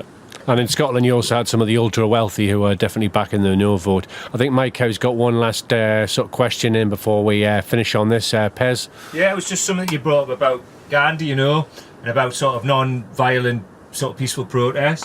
When you actually look at what that movement achieved in India, they did stay, they got battered, they got bruised, the sort of British Empire battered them all over, but they stuck with it and they won. So as much as it's kind of like, oh, this big, massive sort of Chinese sort of dragon kind of thing, you know, and it's frightening. But what you're describing to me is giving me hope, you know. It's giving me a sense that there's other people out there. And it's like that whole thing that you know, has been going on for a while. Think global, act local, you know, and I think what I want to get across to you as a friend, but also to the other people out there, the world's watching, you know. And like, you know, in a small way, we can use this podcast and social media. And I know you guys are using something called Fire Chat out there, which is outside, like an off-grid network to keep in touch with each other through Bluetooth and Wi-Fi networks there. We're at your disposal. Anything we can do, love you, brother, just stick with it. You know, it's a global movement, and everybody wants peace, man. So big up to you for playing a part in that. Yeah, well, I just hope it continues. Like I say, is the Gandhi brought across that you can achieve things through peaceful means. Everything doesn't have to end in violence, and hopefully it stays that way. Let's hope so too, brother. Thank you very much. That was MC Pezzoloni, known normally as Craig Lopez, who appeared at the very, very first Milk the Cow party back in 1998. Respect. Thank you very much for all your contributions. We'll love you, Pez. Out. So, Mickey C, what's getting on your tits? Right. Well, there's loads of things getting on my tits. But I think... You're getting on my tits. Well, you're getting on my tits as well. Honestly, you even knew the half. Anyway, Mickey. It's fractious. It is. It's a bit of a free shot Mickey. tonight. Okay, well, I'll tell you what really... Mickey. Getting on me tits. Mickey. Don, obviously. Have you seen that Anaconda video by Nicki Minaj? Yeah. Where she's just basically shaking her ass for 3 minutes. It's just the one that's... Have you seen the one which has been replaced with nothing but fart noises? Yeah. Well, that's how I first seen it. And like, obviously the fart video is brilliant because it just sort of takes a piss out of her, you know. But it's just the most slutty thing.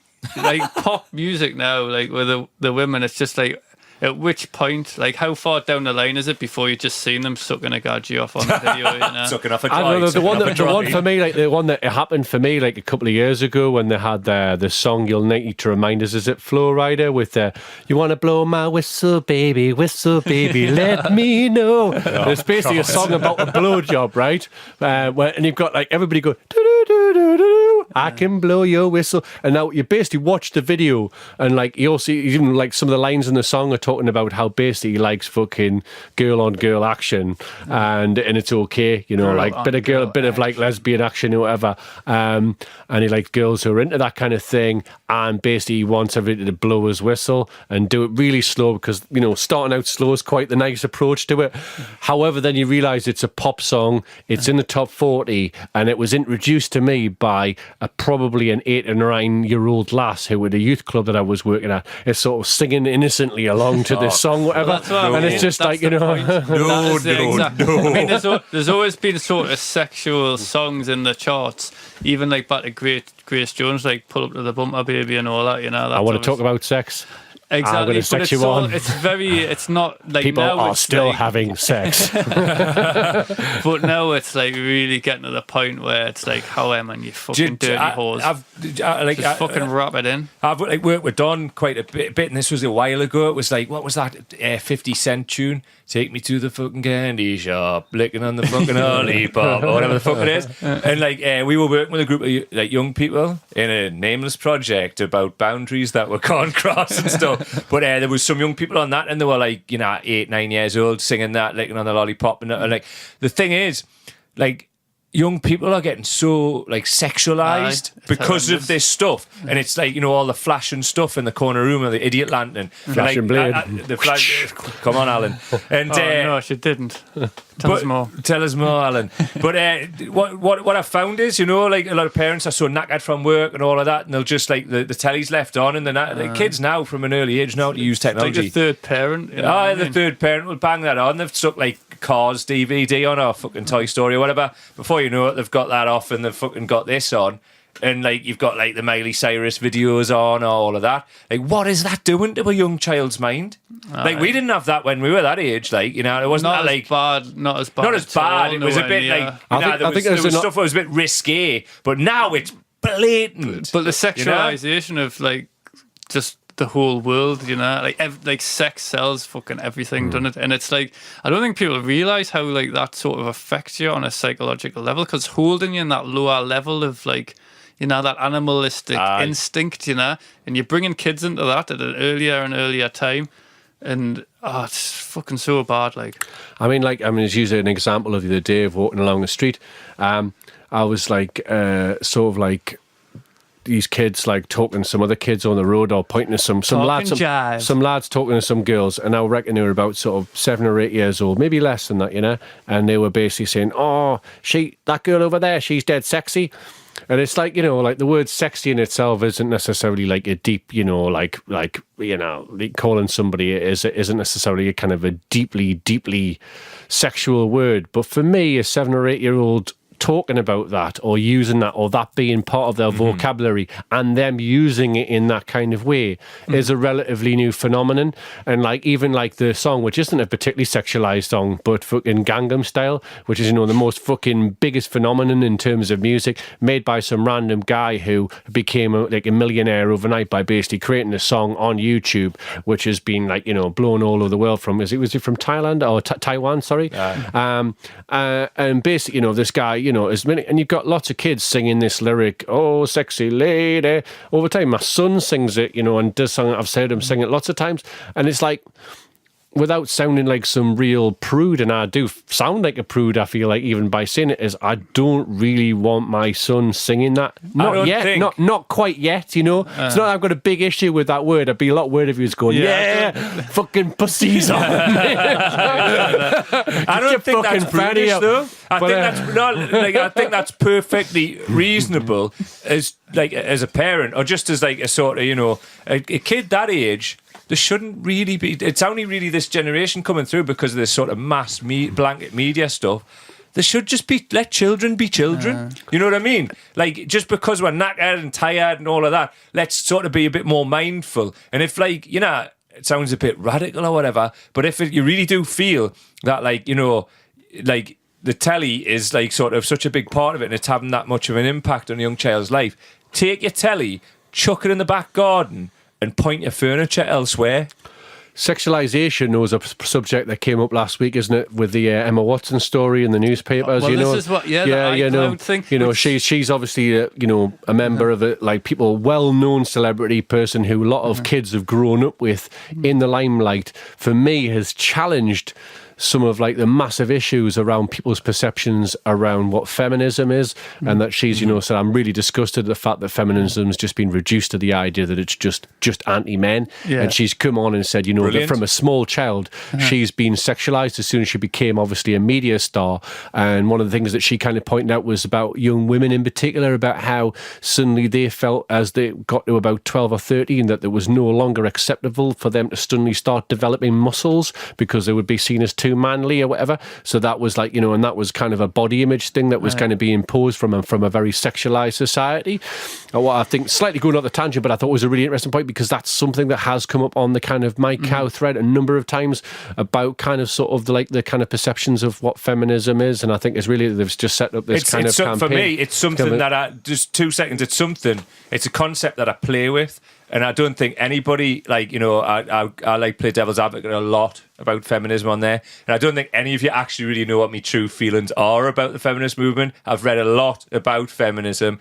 I'd like to think I know a bit about it. But I do like to sort of like prod at sacred cows a little bit. So, you know, give us a little bit of license when I'm doing that, people, because I know I've had a few hot discussions on there about it. But I just really like to... I do feel that sometimes, like, feminism and it, like an anyism for that matter, whatever it is, can be like, oh well, that's just how it is. It's accepted. It's that way, you know, and it polarizes things. When I'm doing that, I'm trying to bring things together rather than bring them apart. But sometimes if you have to break something to put it back together, hoping that makes sense. I think we've gone slightly off on a tangent, no, but towards the sort of sexualization of stuff. Sorry, Mickey. The like what you said about the iCloud thing, I sort of got mixed feelings on that. Like the whole privacy thing. Like that. Sorry, can you elaborate on that? I'm not quite the sure. iCloud where they've been hacking into like celebrity women's Jennifer iCloud Hudson. accounts. So there was an accusation that a group called 4chan had basically gone on and basically hacked her account, and then were threatened that they were going to basically kind of divulge that of that. But now there's questions over whether or not they did that at all. I didn't but anyway. specifically mean Emma Watson. I know there was. No, sort you're of mixing talk the of that. stories. The Emma Watson thing's different. She did a speech about feminism at the United Nations. No, you don't know what I'm on about. All right, Carry- I've been living in a hedge. Continue. You have been living in a bubble. Carry on. No, but I mean, there's been a whole spate of these like celebrity leaked pictures from iCloud, like the likes of that Jennifer Lawrence. Is that her name? The one who was in the X-Men. Yeah. And I mean, it's sort of like you think, yeah, but you've been promoting sex for quite a while now. I mean, you've been in every X-Men movie. Have had your blue tit suit virtually for most of the fucking film. You know what I mean? And then all these other ones who are sort of they're promoting themselves via their body, and then all of a sudden it's like, oh no, but you've got these naked pictures of us now, and it's like, well, fucking hell. But is there a difference though between sort of doing something in your own spare time, i.e. having sexual pleasure intimately with somebody else and having those pictures then leaked on the internet, as opposed to an image which is a way that a director or a styled person behind the kind of wardrobe of a film particularly wants you to look, because that fits a kind of narrative of what is acceptable in a I've got film? little sympathy for them because they know for a fact they're selling. You know, like Scarlett Johansson, she's had her tits out in movies and that, and they're sort of selling sex, they're promoting But sex. isn't that the only way for them to sexual survive? Creature.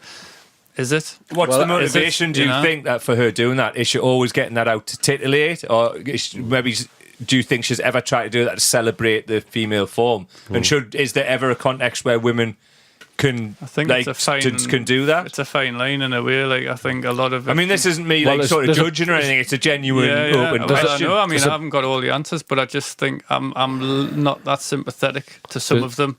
You know what I mean? And the likes of her, for instance, and some of the other ones, I just think, wait, fucking hell. I mean, as well, the other point, that I did want to make was, you're fucking stupid. You know what I mean?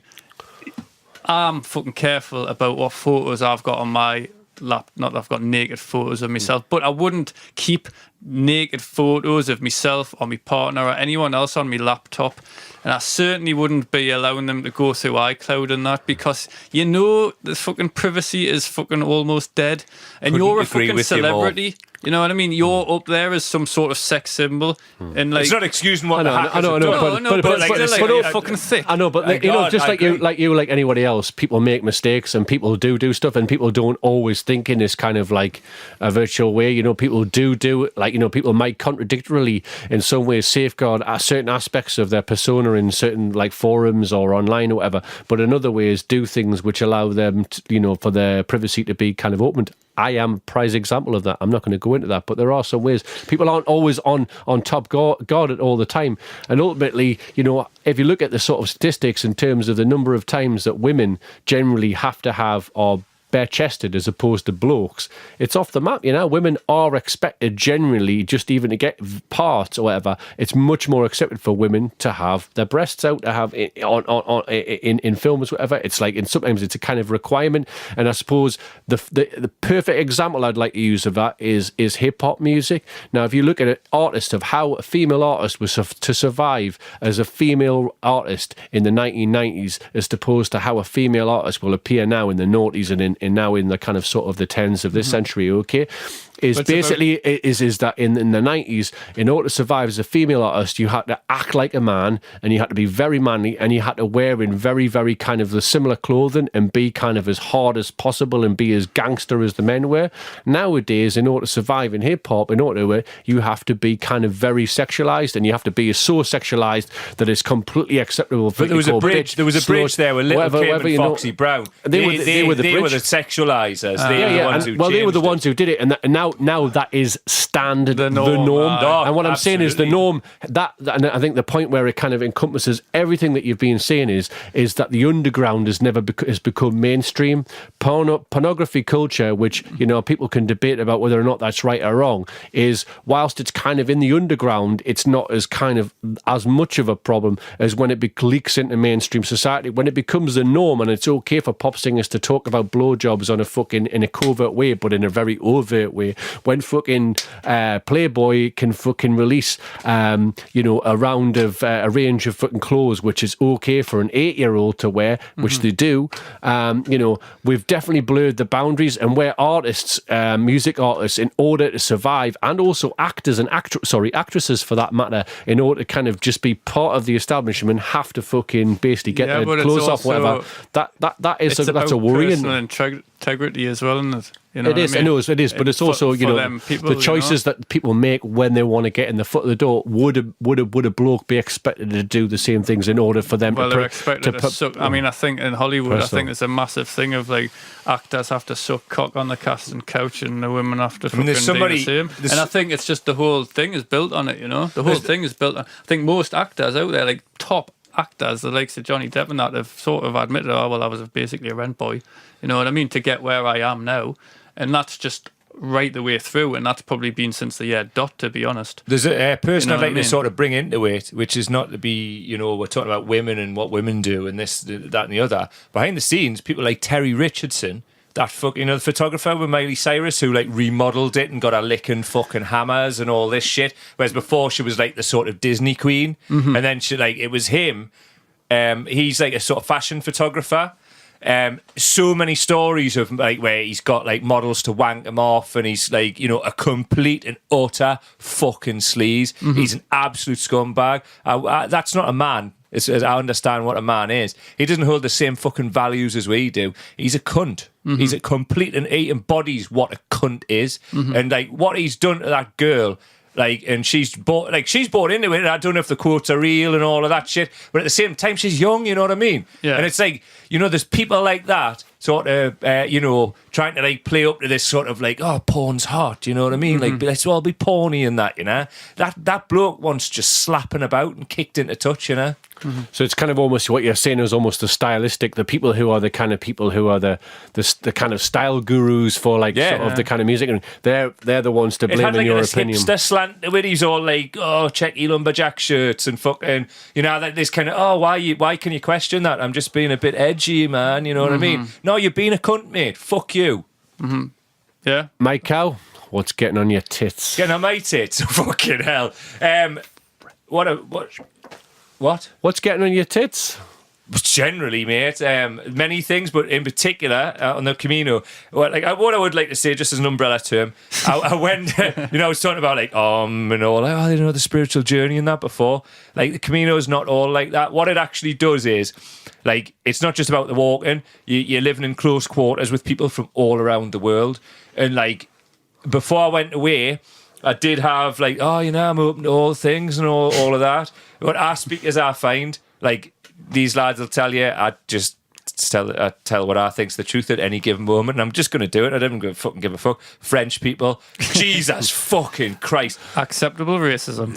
It's not even, I don't even care if people think it's racism or not. Or what I will qualify it slightly is, right, the people who I came in close quarters with every single fucking day on this Camino, in the fucking albergue hostels and all of that. And it got that bad. There was days I just paid €50 for a fucking hotel room because I just couldn't take the cunt. It was like, there seems to be something within the culture that I found, and I didn't give a fuck if you fucking, like, please get in touch on the Mike Cow Facebook page and challenge the shit out of us, because I swear I've got many more examples than I've got time for to tell you here, where there seems to be something within that culture where being an arrogant cunt is celebrated. So, like, just the other night, 3 nights ago, everybody's knackered, Santiago bound, you know, everybody was all celebratory. I was talking to American people, I was talking to people from Portugal, these cool guys from fucking Brazil, these German dudes were all like, oh, Santiago's so close, we've worked so hard, everybody's knackered, right? Like, in these places, your boots stink, you've got them outside, you know what I mean? Everything's smelling, you're trying to wash shit, you're knackered. You do like a marathon, then you come in, you have to wash your kit. Then you have to fucking find food. Like, and then you have to do this, and by that time you're knackered, right? So this group of French people, and this is one of like myriad fucking examples, so many examples, you know, every day. Like, we're all in this like thing. It was nice and chilled. People are reading, you know, it was like low lit. Everything was cool. There was like 20 odd people in this thing. Yeah, like some people are 3 days away from the end, you know, and you're like, oh, you know, you're feeling really spiritual. Everything's nice and that. It was like, this was about an hour and a half before lights out, because lights tend to go out about 10 o'clock. This group of French people come bursting in, literally, boom, door goes off. Old wifey in her 60s comes bursting in, going fucking, what was it? Mustika, Mustika, Mustika. Puts the fucking lights on, like, boom, everybody's like awake. She's like, well, like, this is the thing, we're here, so you are doing this. And it's like, I think, I might be wrong, fuck off French peasants, but what I took from it was like, it stinks in here, it stinks in here. She went beveling over to the fucking window, rips it open with a fucking flourish, you know what I mean? Then goes stomping away over to her, like, putting it right on her fucking heels, over to her bed, like everybody was a cunt. Everybody, all nationalities, like, you were talking 6, 7, maybe it's 8 different nationalities, I don't even know, looked at each other, looked at them, and then everybody looked at each other, and at one end there was this unity of, what a fucking cunt. It was like unbelievable. It was so like incongruous from the nice chilled fucking communal vibe, you know. And that is, like, as I keep repeating, one of so many fucking examples of that sort of arrogance. And it was like this revelry. Then I like little fucking rat boy of a fucking husband come in afterwards going, ha ha ha ha, fucking. Did you have a jumper on and onions? Just, he might as well have a fucking string of onions round his neck and a fucking daft moustache. So is it not possible that, like, some of the just people that you met weren't very pleasant, were French? Is it, rather than kind of, you know, kind of naping the whole culture? I've qualified it, right? The people that I met who were French on this Camino, every single person, to a man, woman, biscuit or child, were a complete and utter James Hunt. Like, I did not meet one nice French person on the whole Camino. There must have been one. Not one? Seriously, I met lots of French people who were nice. And there was this like undercurrent on the fucking walk, and it was like, you know, you're walking along, and like what happens is, like, people, like, it's really intense, you know, when you're walking along, and like, you know, the type of stuff you would take like maybe a year of knowing somebody to ask them a question.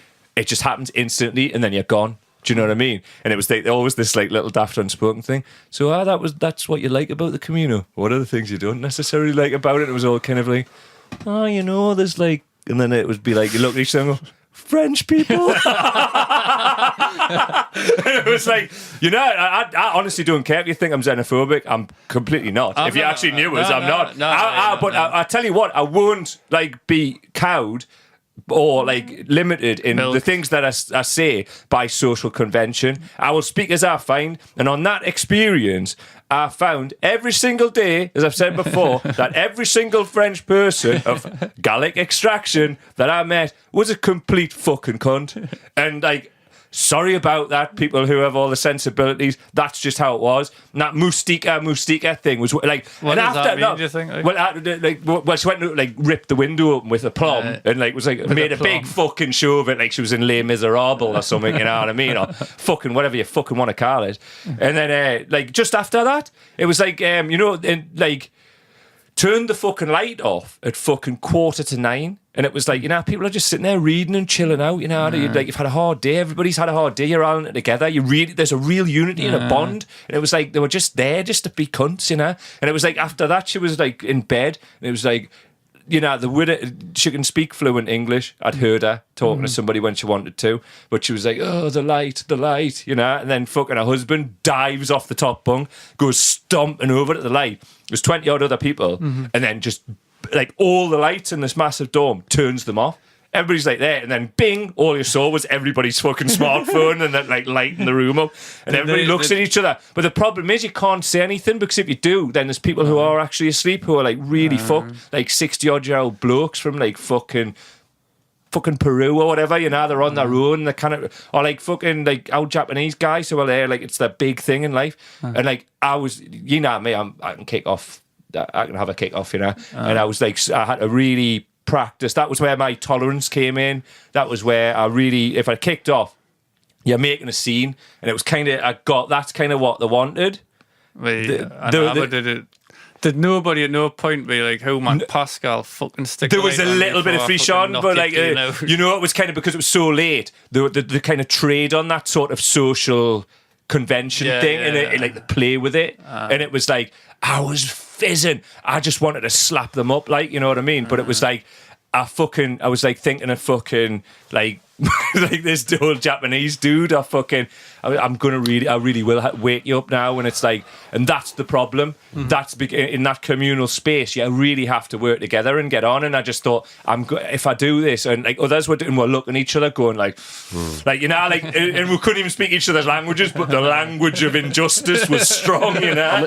Flip side of it, like, it would just be two double-edged swords. Is that I think like you go away into the countries and you do have to sort of share spaces with people. I've been, you know, went to Palestine myself, and like, to be honest, like if any kind of groupings of people are going to generalize people, kind of Americans, I found like kind of a challenge to my kind of own way of life. I didn't find it as harsh as, or I didn't put it as harshly as I was with a Canadian woman at the time who was like, you know, a devout anti-racist, but was like really like, fucking these Americans are really pissing me off, you know. At the same time, but on the flip side of it is, you know, I've kind of put a lot of gigs over, a lot of events over my life over the number of years, and I've had a number of French people stay at my place, whatever, at my house, whatever, and I've got on with them and I found it well. And I suppose it's like, I don't know, maybe it's kind of situation specific about, you know, kind of certain things draw out the worst in people, you know, especially when you're doing something as challenging as kind of like going a long sort of distance. I think you sometimes get a bad batch, and you have to shit. 26 days. You get really every day. It wasn't the same people. It was different people. Because I was going like kind of quickly, so like it tended to be me and a couple others who were going quick too, and then 70-80% new people, and like every single batch of these fucking gremlins were like fucking, they just embodied hatred.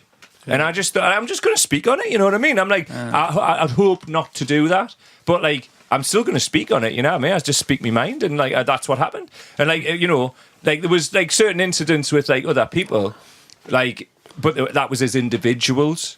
But like, this is what possibly one of the only times in my life where I can actually collectivize a group of people and actually feel an integrity doing it, and that's a weird feeling. And I've just had like one of the peak spiritual experiences, or as the Japanese would call it, Satori, like the whole sort of extension of the nature bath.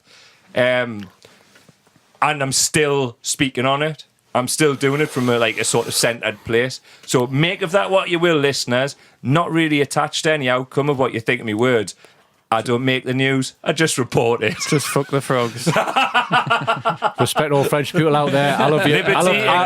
I love your music. I think you're a creative and creative bunch, and I love lots about you. And bonjour from me also. Bonjour la classe. Anyway, know your enemy. Know your enemy. Okay, this is the part of the show where we look at some of the jingle. bullshit that's coming from the Utter Gutter Trailer Trash, which is also known as the tabloid press. I don't know about you, but like, is it like the Metro? I noticed. Those scurrilous Yeah, those bastards. scurrilous bastards seem to be doing a lot of like teaming up with the Sun. I noticed that they had the absolute beauty gem, which I'm not going to talk about now, but they did share the amazing like Freddie Starr ate my hamster headline of the day, which was hairy cornflake facing porridge, which was that amazing story about how DLT was potentially threatened with prison sentence. Obviously, the media great sensationalised things, so when in reality he got dealt out 3 months suspended sentence. A lot of people up in arms that's all there. right then. On the flip side of that is a lot of people like saying, "Oh well, you know, it wasn't really paedophilia." There in the days, I know people personally who worked in the catering sector who've kind of DLT's come and spoken on regularly as a like guest speaker, and he was well renowned for just generally being one of the most annoying sex pests, irrespective if it was underage or not. He was like renowned for like just like groping people and whatever. Allegedly. Fact. Yeah. My dad, who by default has a card-carrying member of his family who is a card-carrying member of the UKIP party. Oh, great. Who was in a conversation with my dad the day who said, you know, I think it's absolutely ludicrous as even come to court. This kind of thing was perfectly acceptable in the 70s and should still be now.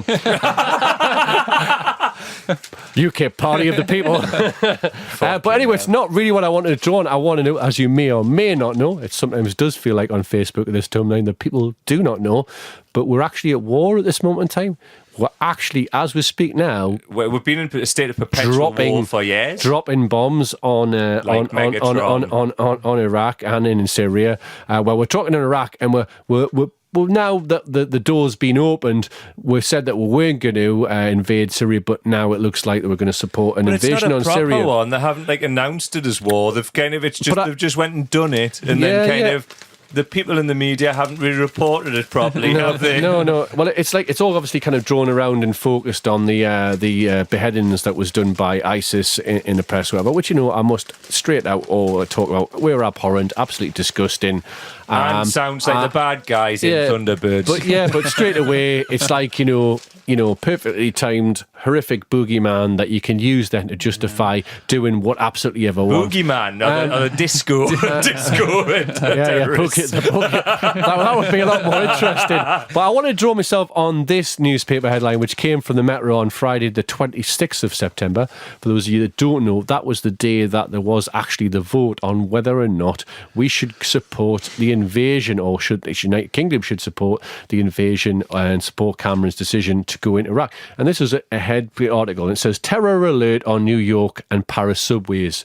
So first of all, the idea is that there has been a concern that there is going to be terrorism committed on those particular railways. And it says a terrorist plot to attack underground rail systems in New York and Prime Minister has been uncovered. Iraq's Prime Minister claimed yesterday captured Islamic State extremists have told intelligence officials in Baghdad about plans to attack both cities.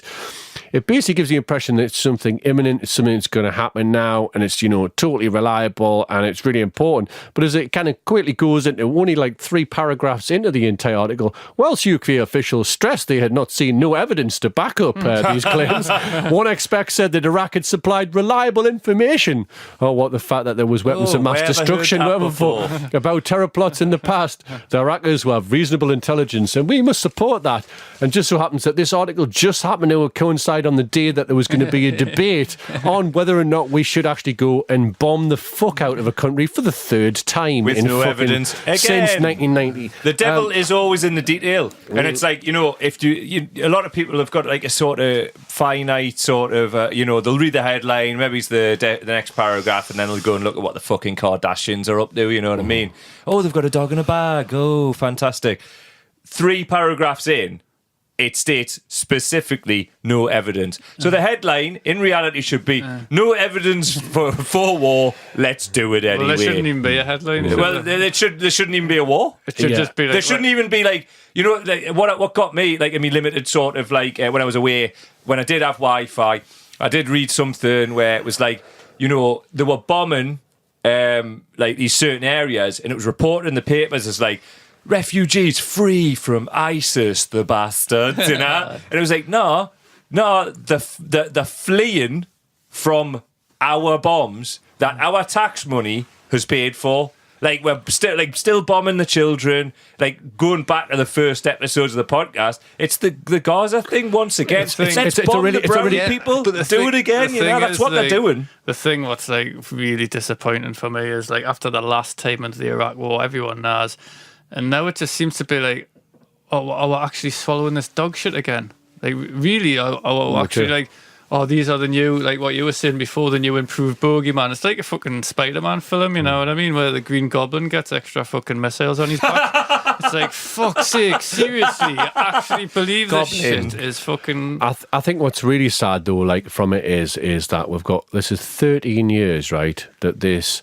Is it really this 13 years? Yeah, of period of time that's gone on, and that's not even But like. it's Let's see, you can extend. including the first Gulf War, you know what I you can mean? extend this to the first Gulf War, right? Okay, and even longer if you want to, for the 100 years or whatever that we've been like invading in the Middle East. But anyway, this particular period of time, this particular kind of episode in it, and we've literally gone from basically there was this big act, and suddenly like all the protest movements that existed pre 9/11 just came to a standstill because everybody was like, well, it doesn't matter now. You know, it's all been questioned.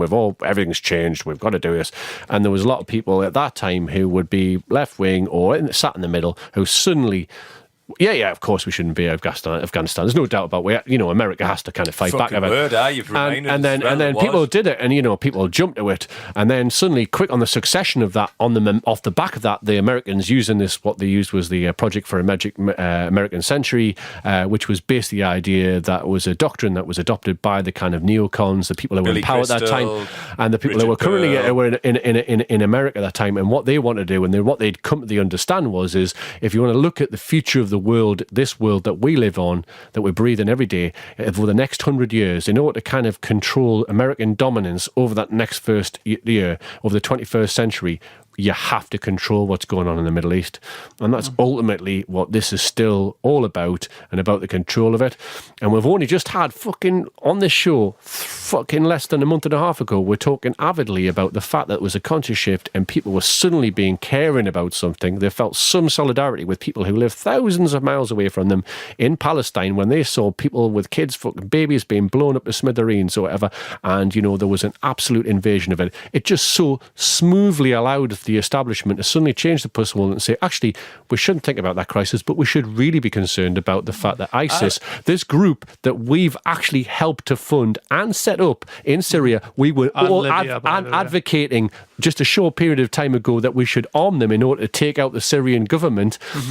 Now they're the bad guys, and we must really think about that and stop thinking about Palestine. In fact, just shut up about Palestine altogether, and we've got to think about this thing over time, because this is the most important thing at this moment in time. And sorry, you're not listening. Okay, what about if we show you this YouTube video of these people cutting off this man's head? Look at the head. Yeah, no, and do you know what it Forget is? the By dead doing that, babies. by showing the head, all that you're doing is you're showing the absolute horrid nastiness and playing into the hands of the Islamists, which are the other side of this fucking dichotomy. And this war will just fucking perpetuate and perpetuate and perpetuate. And everything that will happen now, there is no fucking end game of.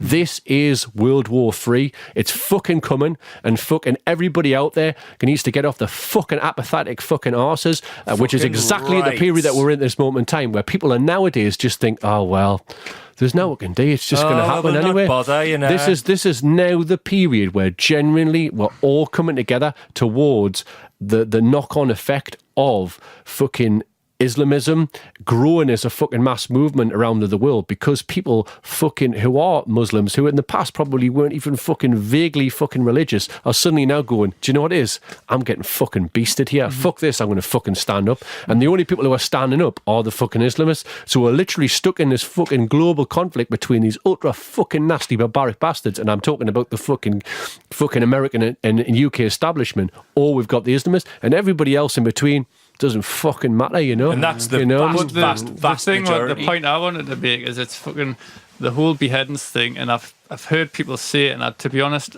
I keep meaning to like sort of have a look into it myself. Look at the head. And that some people are saying that they're staged, you know. I don't know how true that is. You never But- really totally know. I bet but they're some of them are, though, they're because it's just law of averages, really. it's very coincidental, shall we say, that all of a sudden they're beheading journalists right at the point. You know, why do these Islamists always play into the Americans' hands? You know, it's really strange. Would you It's mind almost doing something coincidental. really bad, Or just the right fact now? that in England they just let off what you call it, that famous Islamist who lives in England, not Abu Hamza, but the other one.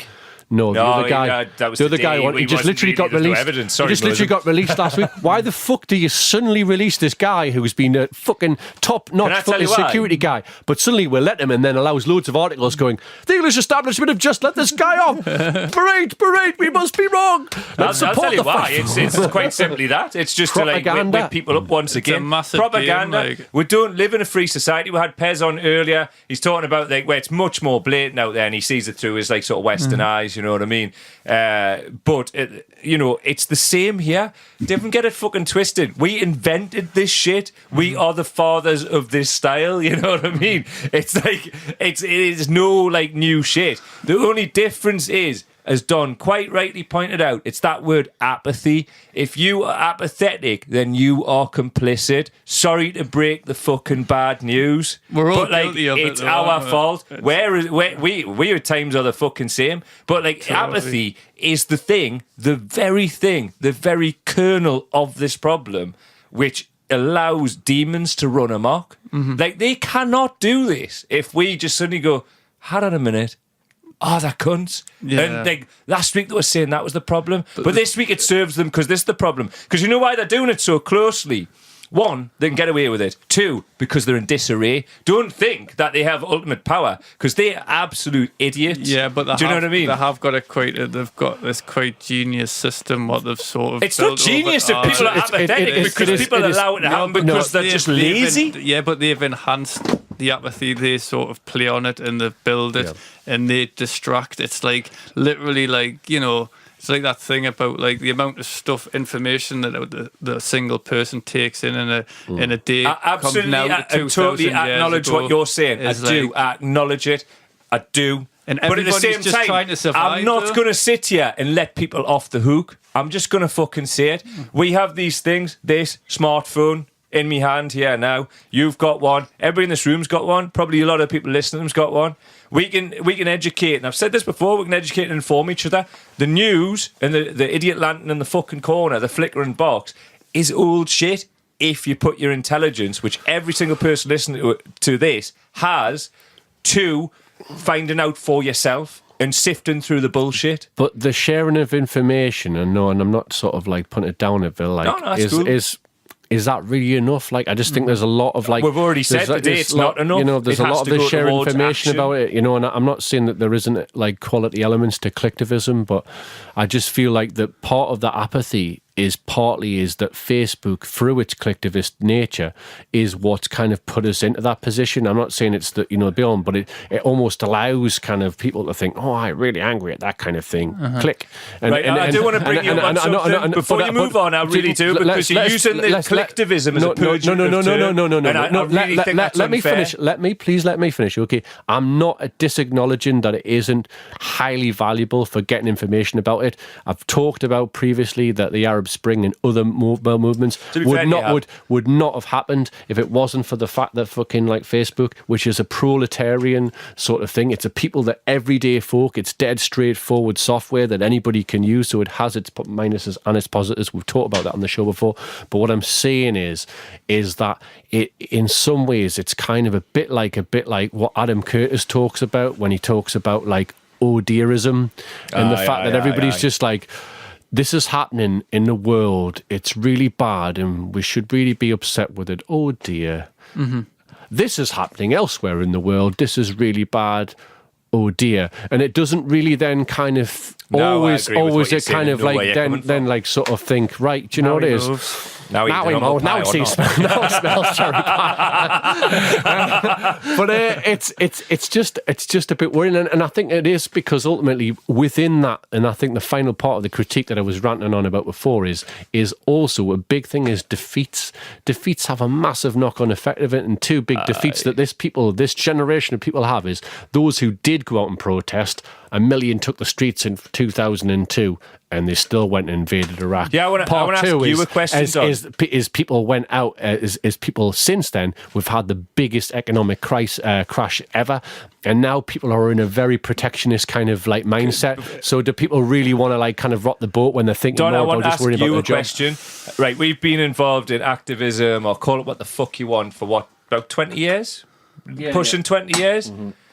How many times, like the things that we've protested against, have we won? Have we, like, actually the end game has been achieved? The things that we've stood against, how many times have we achieved that aim? Very little in terms of it. Can I tell you how many times? 0. Not once. We might have had small gains, but we've never, ever changed anything for what our aims are.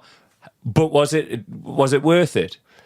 I think there is. I think there is. I think the thing is, if you stop giving up, if you just give up and just accept it, you are what doing. Does that do to you as an individual? If you personally, Don, or me, or speak for me if you want, or Mickey or whoever else, if you stopped, what does that do to your soul?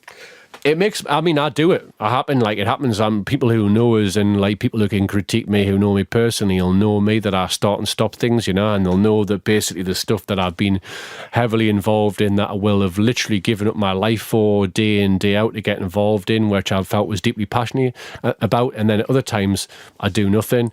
And I suppose I reflect the lives of many people who are very active, and then things don't change and people just become apathetic. But the thing is, the problem is that some people do that anyway, but don't go to them extremes. They don't get to a point where they're suddenly like, I'm going to literally put my life on hold, and then I'm not going to give a flying fuck. I think people, by and large, just think the world's too big and scary a place. It's just going to happen. Oh dear, fuck it, I'm not going to do anything. And unfortunately, that mindset, if held by a lot of people, which comes from just a general depoliticisation, which has happened in the 30 years of them, where politics becomes the most dull, uninteresting, boring and immersing thing, especially in a world where you can have any kind of information to your hand at any given time for the day, literally leads to people to think, I'm powerless, I can't do anything, And to be honest, I would say there are smaller examples of things that have happened. I was involved in a campaign personally, which did see changes that did actually help people who were on the New Deal benefit system. It wasn't a massive thing, but it meant that people who were on benefits suddenly got 15 quid more in the pocket, which is a campaign that I was heavily involved in. There are little things, there are small things that might be minute. There are also cultural things which will probably you, nor me, nor anybody in this room or listening will see through. Things that we've done or we've cared about will bring around a cultural shift in society in 20 or 30 years, 50 or 100 years from now. I think that as well, just like, I think as well, you've got to remember is like we're basically in a depression of sorts, whereby I personally am struggling to keep my head above water on a fucking week by week basis financially, and it's like I'm working 2 jobs and doing this, that, and the other just to try and make ends meet, and it's just I'm not getting anywhere with it, and it's just a fucking struggle. Are you working to pay your bills? Yeah, I'm not working. You're not working to like enjoy your money. At all. There's no holidays, and that's the thing. Like, just to give you a bit of context, the lad, like he's a skilled worker. But there's he a lot works of people like he earns a reasonable amount of money. I do too. Don does. Danny does. However, it's just difficult. It's just about keeping your head just above, isn't it? And a lot of people are feeling that. So totally. to really kick people feels a bit say hopeless, that you should be doing this, that, and the other. Yeah, I do agree. But as well, it's like fucking hell. It's just everyone's fighting their own battles here, what I mean? That's what it feels like a bit to me. I think I can totally relate to what you're saying there, and I think there has been times where like I was massively, intensively involved in the anti-cuts movement, and like I literally got to a point where I felt I couldn't breathe, and it was largely the thing that was putting us down was just work, and the things that there were the demands that were being placed on work as things were getting cut themselves. That it was actually kind of like we were still being expected to deliver at the same level, but being given less money and paid money. So it helped to try and do things outside of work became really, really hard to a point where undervalued, and that's the new narrative. And now, I mean, like that's kind of gone on to a whole different scale. I'm personally currently retraining at this moment because I literally cannot continue to exist. I am like in the most debt that I've ever been in my life, and I wasn't even in this figure of debt just a few years ago, and that's just accumulated, you know. So, well, I've tried to retrain and had to spend money to do it, and to add an extra little level of fun to my fucking life. Like the company that I was training to, just as I'm about to finish the course, went into administration. Exactly, so it's like, and that's the fucking you know, thing. You've gone through like 3 years of fucking training, just about. I'm on about 2.5 years now, and then the company that I've forked all this money out to do it to is like just fucking hit the fucking wall, you know. And I'm like, fucking, well, that's just great, you know. And I know that, I mean, it's really horrible. I mean, but I think those stories kind of like reflect probably the stories of lots of people that I've spoken. That's not even the worst story by far, you know. The people that who are listening to this show, and I just think, I think that all has a knock-on effect of any resistance movement, anybody who's like, right, we're going to do this, because ultimately we're in a period of like downturn where people just are beating up. Can I tell you a story to defeated. illustrate that? And it's about like, you know, the Phones for You thing. Since I came back, like I was sat in Gatwick yesterday, and I was like, I'll have a look into some of the things that's been going on that I've missed out on. Phones for You, the company that you all know, was bought by the private equity house BC Partners. Private equity is just like a sort of investment houses. It's basically like capitalists who like, it's probably not even their money. They'll get it off the banks because they went to school with somebody who's a banker, you know.